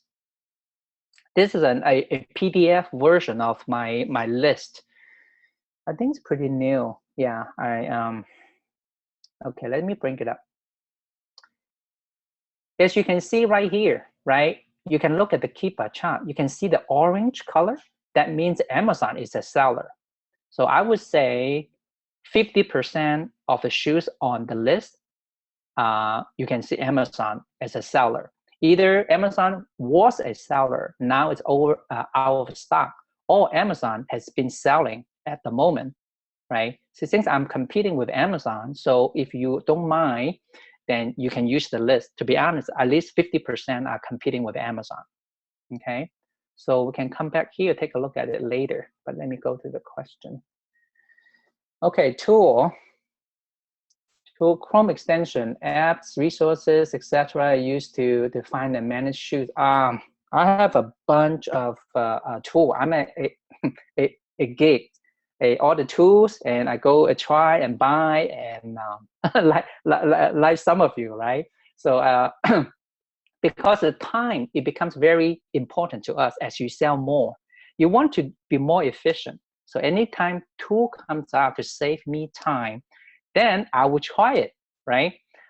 Even I just developed 2 new Chrome extensions, also for the same purpose, to save me time. So that I can move on to do something even more important, right? So I mentioned some of them. If I can allow me to come over to this one right here. Where do I have my tool? Okay, as you can see on this page, we have a couple tools right here, right? First of all, is the ref seller, which show the variation, show me the ASIN for the shoes that's out of stock, and show me the injected the calculator right here, so I don't have to hop on to the FBA calculator. And then I have the Keepa injections right here, right on the page, right here, right? And then come down here, I have the Clear Pro from Jordan Malik, right? Clear, C-L-E-E-R, Pro. They have a platinum version, which is a pay version. This one is a pro version. It's free. So what I use mainly for two things: Google Shopping and eBay complete listings. What that means is when I see this pair of shoes, say, hey, it's selling $69.99, and I want to see if actually Amazon lower the price, try to price match, say a store like Macy's, right? So I will come over here and I will click Google Shopping. So basically, I utilize Google's price comparison engine, which is very accurate, right? It brings up a lot of shoes, the same shoes from different stores. And then I can see which store might have a lower price than Amazon. If it matches Amazon, then the next step I will look at is, let's get an example right here. Okay. So I will look at if this particular store, based on my knowledge, actually offer a good cashback, right? If Amazon is selling for $79.99 and Sierra Trading Post is selling at $70.99, and then I know Sierra Trading Post have 8% cashback, and guess what? $80 with 8% cashback, that's $6 or so, right? $6, that's enough to pay for my prep center service, pay for my shipping, all those things adds up. So I use the Google Shopping as a tool to take a quick look. eBay complete listing. Well, if things are selling well on Amazon, likely it's selling well on eBay or vice versa, but the price point would be a little different. In general feeling, eBay on the new stuff, usually the price would be a little bit lower, but it's a good starting point to compare, right? We can take a look at, you see, it's a brand new shoes, right? I mean, this is pretty cool. People sell it, give you the sold price in the past. That's what the price going for. Then likely you might have a chance to sell at the same price. Another benefit is, as I mentioned, later on, for example, whatever reason, these shoes you're not able to sell on Amazon for some reason, you can multi-channel over to eBay to sell it. But right now, you kind of know it sell at what price, right? So that's an additional thing. So as I can mention, I mentioned a couple tools right here, and then I have the ref seller, ref ROI, and a bunch of other stuff here. Okay. As you do more, then we can compile a list of the tool that I use for everybody. Probably I put on a blog post on my newsletter someday. Now I'm interested in the gated list. Is it for shoes only, or does it include clothing, jewelry, handbag, and accessories? Okay, I only do shoes, no clothing, nothing else, just shoes. Okay, so I'm being very focused. I'm thinking about clothing, but we'll see how that goes. But it's not as easy as shoes. So and also I encourage people, if you're new to FBA or after you sell for a while, different category, try to find a category that you really feel comfortable and drill down to it. As I share, after 2 years, I'm still learning about shoes. So you always learn something new and you get really good at, right? Get a special insight into it. So it's good.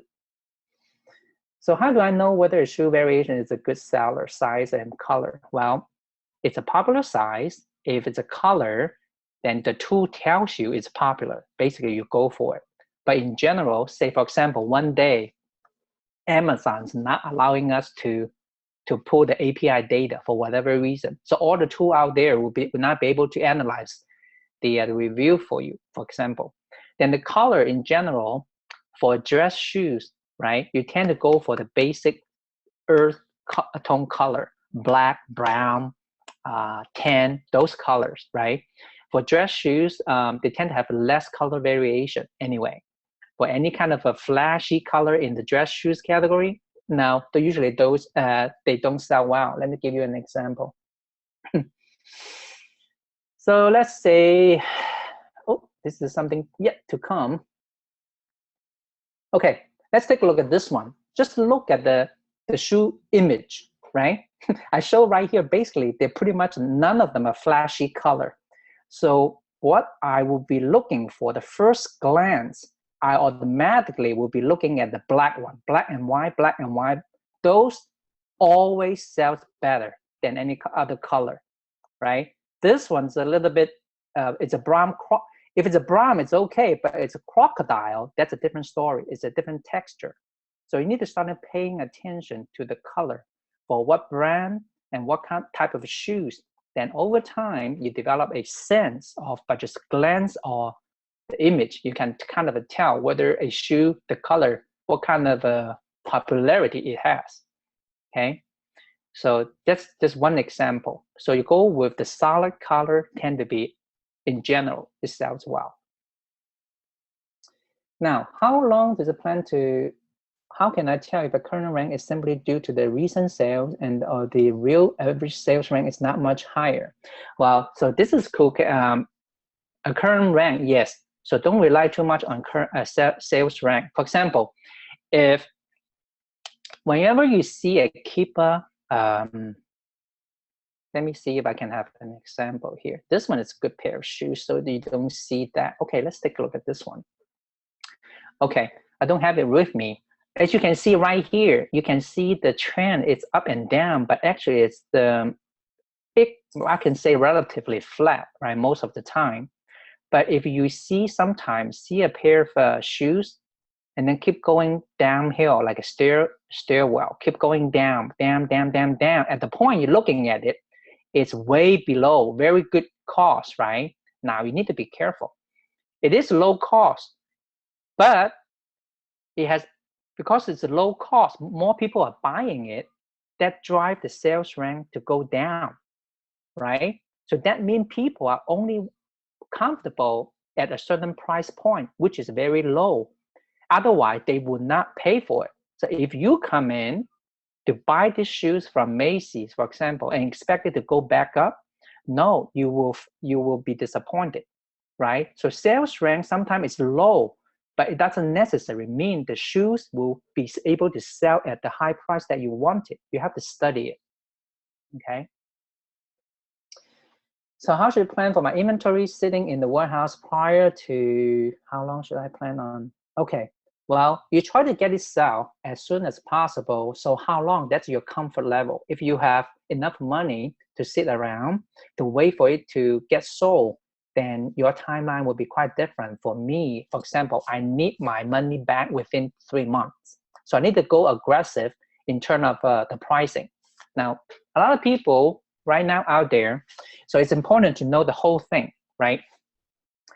So we talk about a lot of sourcing tool, including my sourcing list. That's just the beginning, right? You buy the right shoes with all your educated mind and educated knowledge, then you buy this pair of shoes. Once you buy it, you're all happy, right? But that's only the first part of the story. Ultimately, at the end of the month, it's the profit into your pocket that really matters. Buying the right shoes using different tools, that's the very first thing. But you still have to consider how soon you're able to get the shoes into the Amazon warehouse and ready to be sold, right? It's a planning right there. And then once it's in the warehouse, when you have other sellers selling the same thing, how you're going to optimize your pricing to get your shoes moving, that's another part of the story, right? So you can see, don't just rely too much on one thing, missing out the other part. The other parts are equally important, right? So how long should you plan to have the inventory sitting? That means you already take care, you buy the right shoes, now you're sending in time into the Amazon warehouse, and then it's sitting there. Now you have a lot to do with how you're going to price it. How are you going to do the pricing? You can do it manually or using a repricer. I use the app Eagle. The people saying there's a Be Cool and other things. I'm just happy with the app Eco. It's pretty stable, right? I haven't had any problem with it, but I just using the basic plan, just do the very straightforward repricing.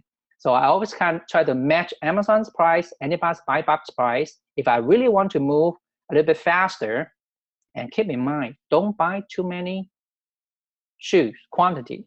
For example, especially for people who are new and want to turn shoes faster, I would recommend you just buy one pair of that shoes, one size, one color. Don't be tempted to buy more than that, okay? Until you see the profit comes in, you can always buy more later, okay? So now, if I have one pair of shoes, it's sitting there for 2 months now. If I look at it, I'm not too far away from my buy box price. And because my price is a little bit higher, so I want to move, I just dropped it right, undercut the buy box price a little bit. If it's shoes is moving, right, as we go down in pricing, then at some point, I will get my shoes sold.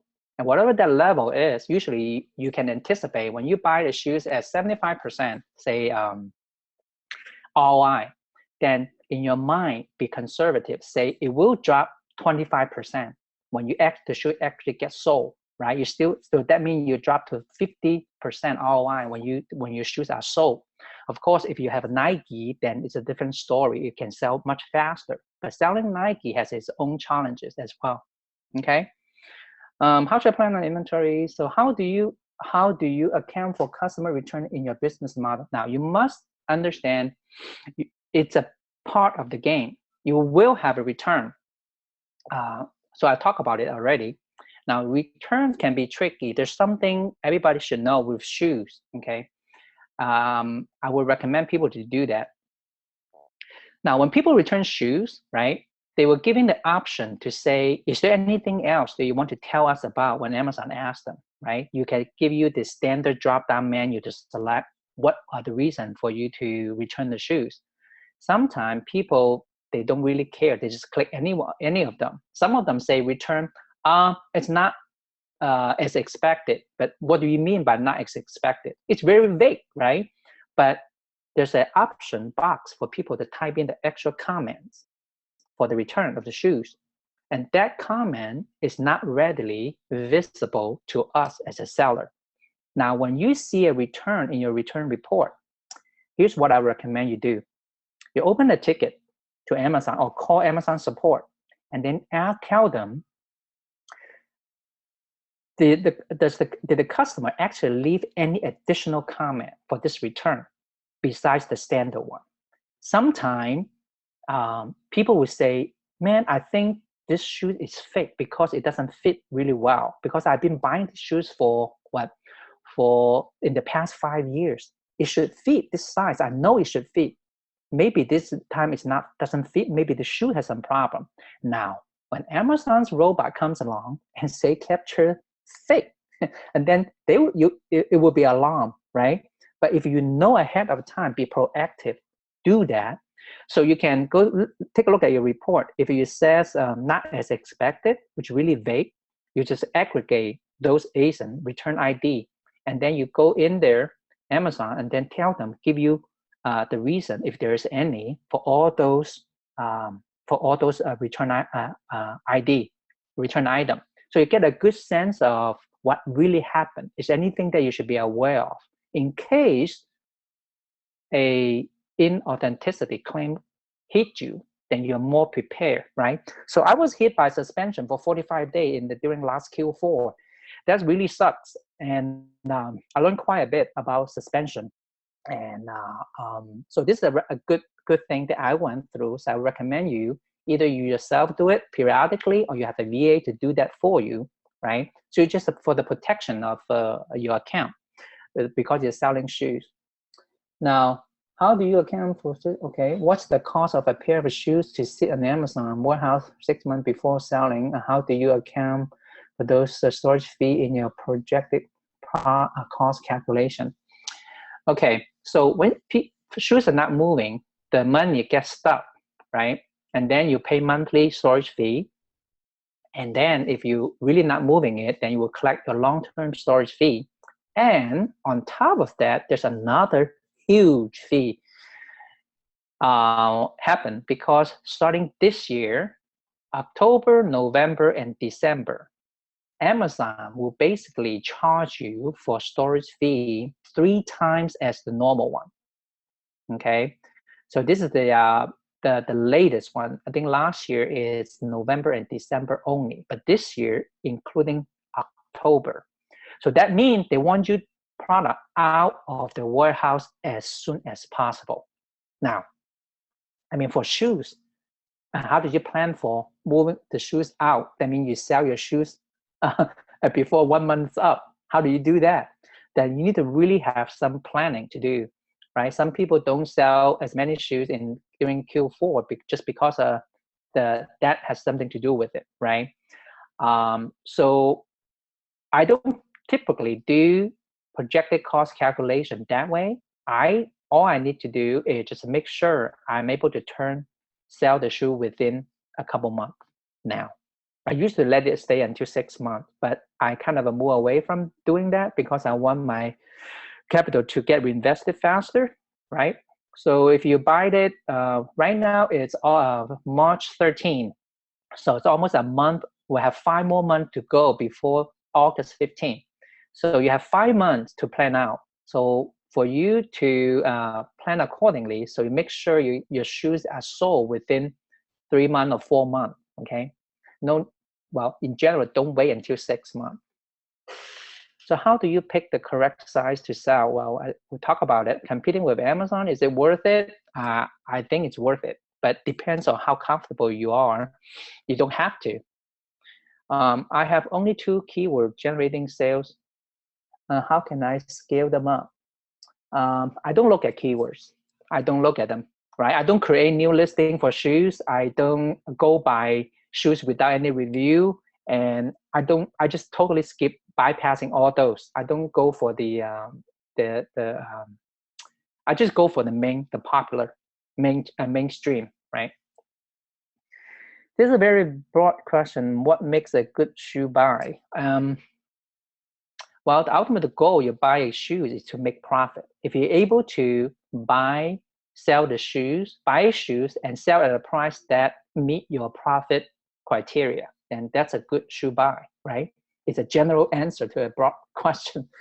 How to effectively using a repricer in shoe category if you want to sell them in the best time and fast turn to avoid long-term storage fee. Now, okay, if the key is to avoid long-term storage fee, that means, say, today is March 13, you have 5 months to sell it before you hit the next long-term storage fee, right?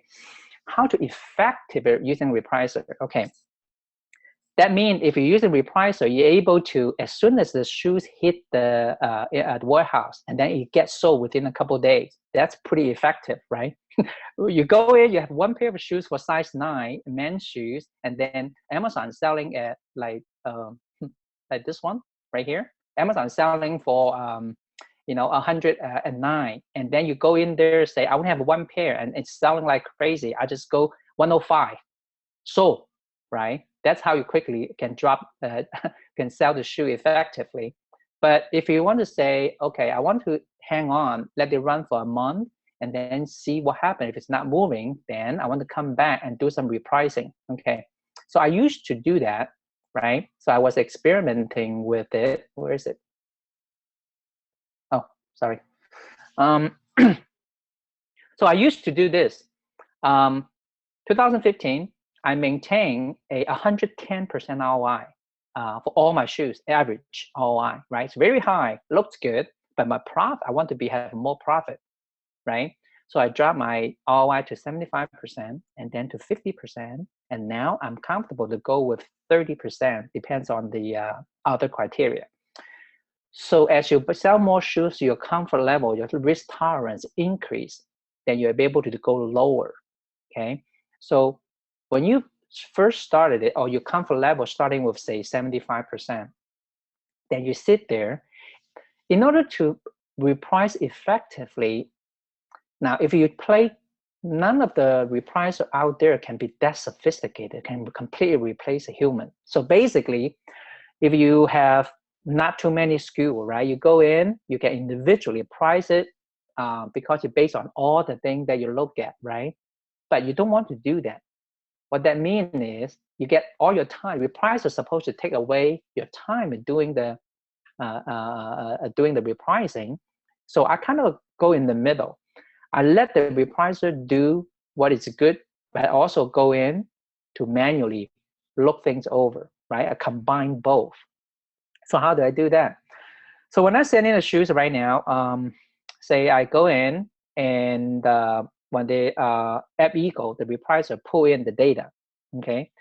So I always give it at least 2 weeks to sell at the price I want. So I would set my minimum price to be the same as my maximum price. Because the maximum price, when I upload the listing to Amazon, that's the price I'm willing to let it sell at that price. So I just want to give it a chance, at least 2 weeks, to see if I can sell it, right? Also, given the time, I can afford to wait 2 weeks to do that. Even after 2 weeks, remember when you set the maximum price, and don't set it too high, right? I never go above manufacturing suggest MSRP. Some people would say, hey, when everybody sell out, I can adjust my price higher, like any price I want. Just come to think of this way. People are not willing to pay higher price. I mean, how many people are willing to do that? They may bump into one person that for some reason buy it at that, but it's very rare to do that. Don't count on it.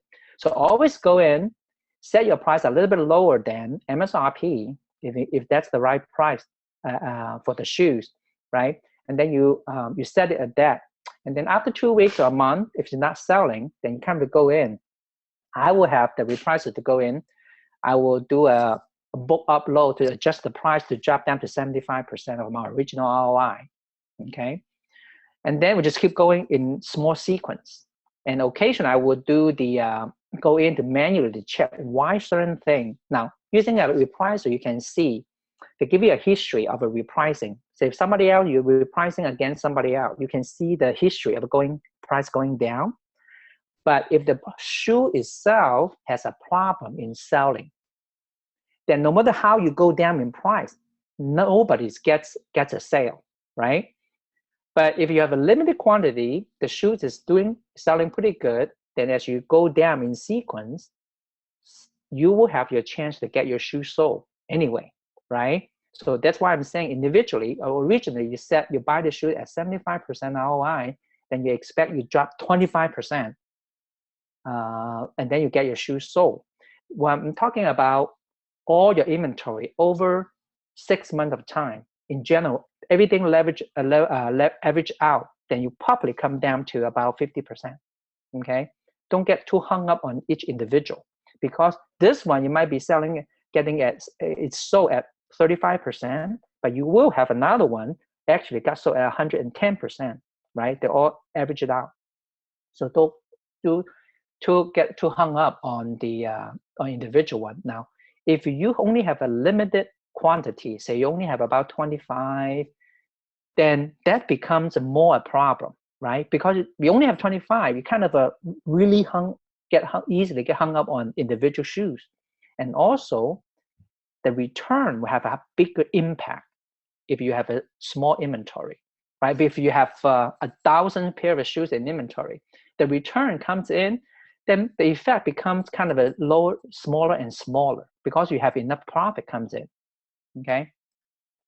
So change in rank, we talk about a buy list that could potentially have a good amount of shoes I'm restricted from selling. Is it worth the gamble? It seems to me would be. Not a fan of RA for shoes. Okay. For my list, okay, based on the people that talk to me after they look at the list, right? So a good way to do it, you go into and get the a la carte list.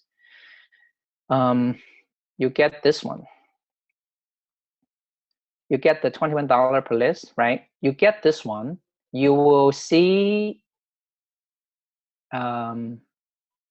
this, okay? So every day, there's about 13 pairs of shoes on the list. You buy one, and then you take a look at it.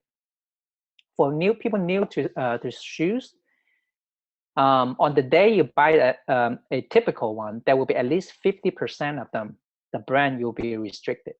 That's the very honest, right? But people, if you're buying, say you subscribe to shoe list for a month now, you're getting shoe every day, then average out, it roughly come down to about 50%. Okay, so then you ask, then what about the other 50% I can sell? Does that mean that I'm not fully utilize the list? Yes, it is, but it doesn't mean you cannot utilize it. Here's the reason. We already talked about the roadblocks, the challenges for new shoe seller. Okay, but if you determine to go for it, you know exactly what shoe brand that you can sell on. Okay, here's a very important thing for everyone to understand. A shoe list or a clothing list or any other category sourcing list, it's not meant to be a hand you the fish list. I mean, you go in, you just close your eyes, just buy everything, right? You don't do that. What really happened is, depends on the quality of the list. What you do to go in, you look at the list to see any of them that you can buy directly off the list. And that's the half of the thing that you should do. The next half of your time should be following the rabbit trail. So that means, for example, if you look at this one right here, okay, let me bring it out a little bit. Now, you can see there's a 6 p.m. finish lines and Sperry and Solili, right? So this is the shoe store, and then here's the shoe model carry out. Okay, so what follow the rabbit trail mean? You will go to 6 p.m. go to see these shoes, right? Once you hit that shoes, let's say, okay, this pair of shoes right here, that's what you're looking at. That's what the list shows you. Now, follow the rabbit trail is this. You're not satisfied with this particular shoe. You don't think it fit your criteria. So don't go away so fast, right? You look down here. You look down at this 3. And then you look over here. Okay? Now, often enough, a shoe brand is on sale, particular one, a Skechers. Then maybe the 6 p.m. will have a sale on other Skechers as well. You can see other Skechers have a similar price point. So you want to dive into those. Sidetracking, follow the rabbit trail. Dig into it, you come over here, you come down to shoes, right? And then you hit, for example, I would do typically, I will come over here, brand. I will look for, say, let's spell Skechers. Anyway, I put, let's say I put Solomon. And I will look for on sale shoes, right? I will come over here. And then I will say percentage off, right? Likely the one on the list, say it's a it's a this brand. Then I will look at this one and then to see any other shoes that is still profitable per my criteria, right? And then you dive into it. That's just one shoe. And then you come back here, finally find one. And then you come back here.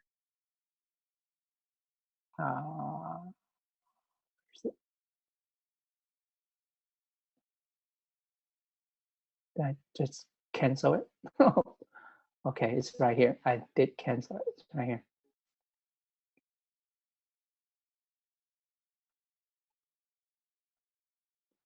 Okay, so I come back here and then do the same thing for other brand, right? Other lists.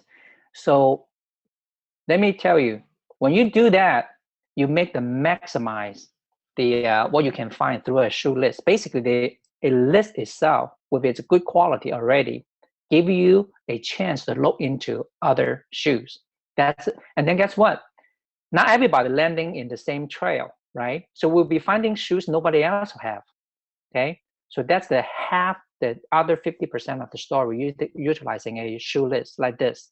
So in a sense, if you say, I'll give it a try. 50% I can sell, and then if I go follow the rabbit trail, I have every day I have like say $300 budget. By doing all the above, I'm able to fill up my budget, and guess what? The shoe list become somewhat useful to you, right? You need to make a decision whether you go for individual or go for a subscription. Okay, so we do the same thing for every other shoe, other list, any kind of a list. Okay. All right. So how can I generate more selling keyword?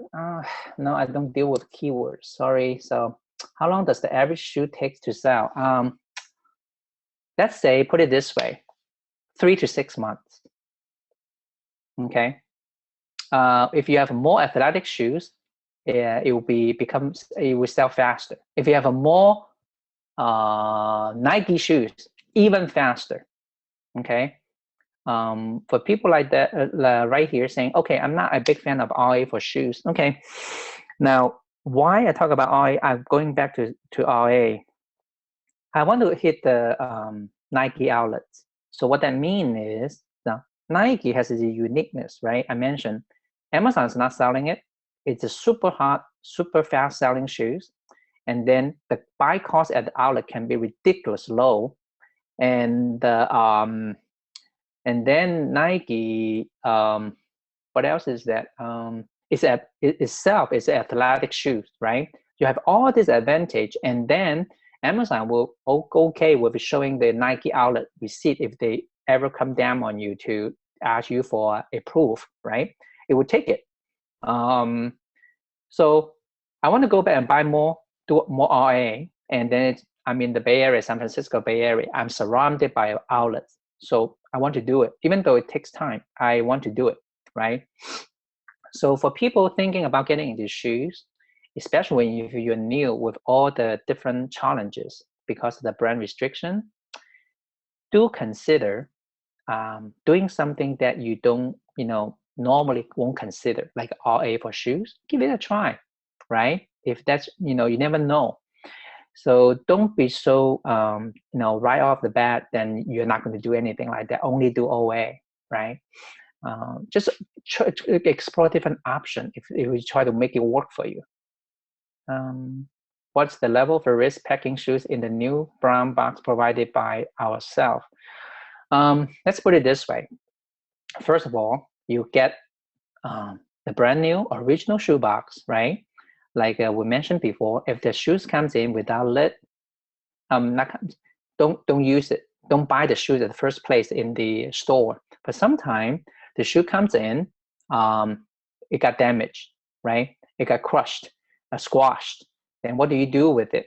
Then you put it in a good shoe boxes from Uline, or Bubble Fast has a collapsible shoe boxes. It's not as sturdy, but people have been using it without any issue, right? Of course, you want to use something. Just think of this way: if you are the consumer buying a pair of shoes, what would you like to receive the shoes in a nice box or just a poly backing? Just ask yourself this question, because Amazon is big on consumer experience. You give your best consumer experience to customer. That means even though you're using a generic brown box, try to get a good one. Say for Uline, you have a shiny gloss black one, looks really sophisticated and it just looks good, right? But any other sturdy brown box, then you can use it, right? It's better than just simply poly bagging, even though technically you can poly bag shoes like Crocs. Sometimes usually they don't. Generally, they don't have a shoe box coming with it. So in general, try to prep the shoes the same way you want yourself. You want to receive if you're the consumer, right? So you always, and then you stay away. I mean, if for example, the couple online shoes retailer that would kind of have a bad experience in terms of the shipment quality. Finish Line is one of them, and Famous Footwear is another one. Usually because they have the logo store, they just do a shell pull, whatever condition that is, and then unplug. They don't do really good packing. By the time shoes arrive at your house, I mean, the box is actually got beaten up pretty badly, and you cannot simply send in as a new. right?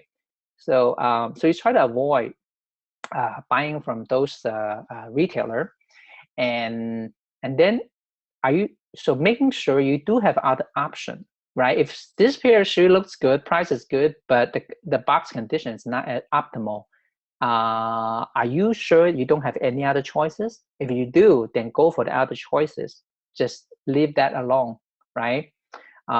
You just go for the lower hanging fruit instead of have to get that one. So how do we get ungated in specific brand? Yeah, I want to know, how do I get ungated, unrestricted for my Tiva brand? I can't, because simply they just require me to have an authorization letter from Tiva itself. I can't do it, and nobody can do that unless you have that kind of relationship, right? But doesn't mean you cannot work around it. So I've been quite happy to making a progress in working with some of the people that I trust. That here's what happened. I cannot sell, but somebody else can. If I can work out a deal with that person, so I send in my shoe and sell under his name, and then we do a profit split. Then you'll be able to sell restricted brand, right? So be creative. And if you have a trust, build a good partnership with somebody, then this is all possible, right? Okay. So what's the return level percentage to give us the sign that we are just not fit selling shoes for some reason? If your return, well, I said the nominal is 15%. I have a 21%. And usually, if you have, 50% or something is wrong. You're not doing it right. For example, if you're selling dress shoes, right? And you're not initially, because you're learning, you're not buying the shoes that have a very good fit to begin with, and you only buy about, say, 15 shoes, right? And all those shoes are like a 50% fit only, and ending up they all got returned. And guess what? If you have 10 return over your 15 you bought, then the return rate is humongous, right? So instead of say, oh, shoe is not for me, well, just wait a second. Let's take a look at it. Why that's the case? Then let me explain to you. Here's what happened. Here's the correct way of approaching it. And then you will understand, oh, actually, it's not that bad as long as I approach it correctly, right? So that's why shoe is a unique category. So I offer to talk to people for free, which is to give you a good head start. I don't want to say, come inside to become my clients, and then later on you say, oh, I'm not have enough knowledge to do it. I spend the money, but I'm not making the expected return. I really hate to see that happen to you. So beforehand, talk to me, right? If you are experienced seller, if you're new, and then you decide to jump on it, then it doesn't hurt to talk to me, because it will be really worth it, right? Everybody I talk to, they will be really getting new understanding. And then when they start actually selling it, then it will be really off to a good start, right? So I've been thinking about doing this. It's really practical. If you can spend 6 months with me, okay, you have certain budget. If you have $100 spent on shoes a month, and probably it's not going to work. I discourage you, right?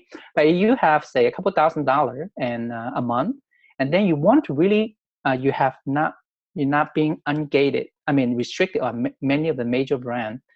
And so let's work together. If you can spend 6 months with me, every month I walk you through, I monitor your progress. In a small group setting, I can pretty much help you to get to the point that you want to be 6 months from now. So I think that will work out the best for people who try to sell shoes, right? So this is something that I can do for the community. And I know there are many more questions. And right now it's almost 2 hours now. I still have more to talk about, but it's a good, hopefully give people a overall good sense of when it comes to selling shoes, what are the things that you should be look out for. I'm not trying to scare you away, but give you a realistic, honest feedback, right? To set your expectation properly, right? You're working with me. buying my list, become a client, it's nice. But if you're not making your goal, I mean, making your profit, then it's a sad thing to see. I don't want that to happen, right? Even though you don't use my list, it's okay. Just want to have a talk, right? Set you off in the right direction. And then later on, when everything looks right, then we can work together again, right? So for all the questions tonight, I think I covered them all. I suppose all of you, some of you, that might still have questions based on what I talk about. And if Shawn and can work together to find a way for people to, submit post-webinar question, I think that would be the best way for me to do a follow-up without having another webinar. And yeah, we'll send out a form that people can fill out. They have more questions for you. Yeah, sounds good. Sounds good. Any other question from the audience that I'm not covering? And you probably will have any more urgent question that they want to know right away? There was one question about when Amazon listings don't show the MSRP, what's the best way to find that for an item? Oh yeah, so that's a typical one, because Amazon does not always, or Keepa does not always display a steady MSRP, right? So sometimes you can see the MSRP actually fluctuate. Let me see if I can have a good examples right here. For example, you can see the list price is supposed to be the MSRP. You can see it's fluctuating anywhere from what, $40 to $79.99. So that means, when people create a listing, they can change the things, right? So in this case, the best case is if the Reebok on the website still selling this one, obviously you can check with the Reebok to see what the original price is, or you can cross-check with one way I do it is go to Google Shopping. You basically go to a couple of other stores and then see what. Okay, this one doesn't have any, unfortunately. To see what other store are setting their retail price or listing price is. So you kind of get a good feel of it, right? So sometimes there's no definite answer, but roughly you should know what the price point is, okay? If you see Amazon, sometimes can go up to $79.99. Usually Amazon do not go above MSRP. So you can use that as a reference as well. Awesome. Let's see. I think we covered that. There's a couple in this chat that we've covered in the Q&A, that we've already covered. Right. Okay. About ones like that. How?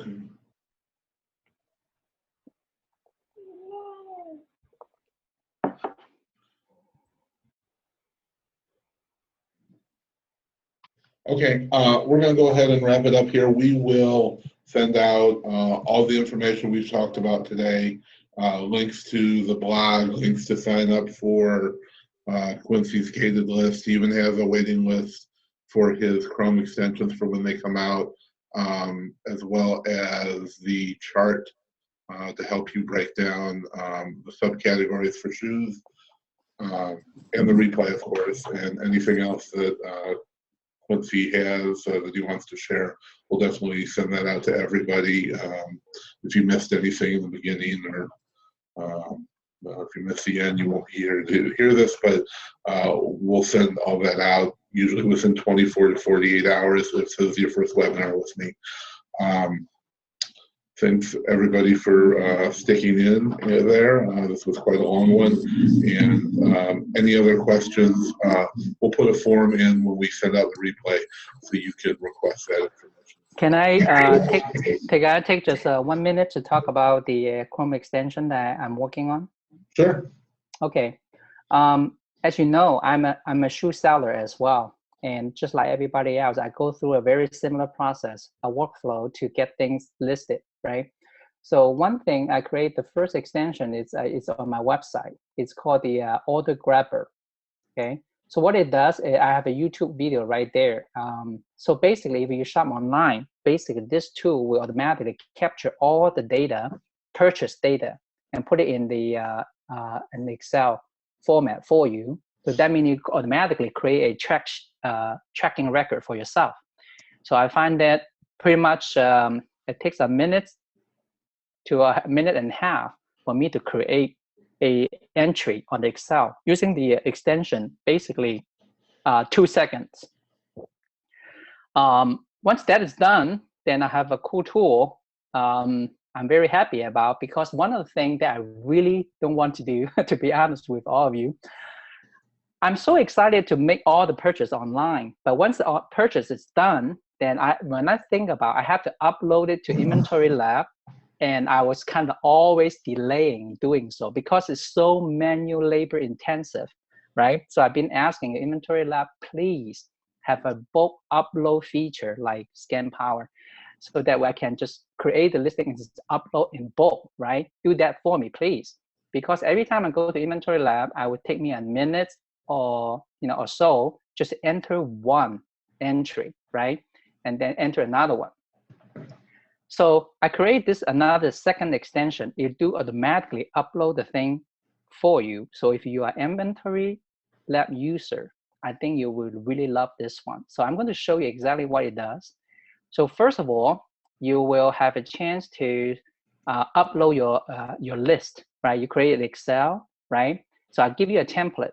Basically, you fill out every column, whatever the information that you want to upload to Inventory Lab, and then you upload it. And once you upload, like right here, to make it short, let's say start, you can start autofill, right? But you go to the listing, and then when I click this thing, right, it just automatically pull up everything from the list I uploaded, and it's going to automatically fill it out for me. And then you can see I have a 4 item. I just basically go one by one, right? I mean, I can just sit back and let this thing do it for me. If there's any error pop up in the middle, then I can always go back and manually change. For example, I already have something already in stock, and then I want to change my M SKU later on. This tool will tell me later on, I'll come back and do it, right? So now you can see, I just sit back, and this is something, because in the beta, we have something right here. So it's uploaded right here for me. So, and later on, if I want to do, let's say, do this one. Oops. This is the beta version, but because what that means is it's supposed to display everything right here, right? So this is I want to show people. It will be ready in very shortly, but I want to show you the power of uploading automatically to Inventory Lab. And because this one, when we output the Excel file, I have a choice to output into the template format, which can be uploaded into Inventory Lab later. So that saves me a lot of time, so I can focus on enjoying shopping online and not focus. I have to spend time just uploading in the Inventory Lab.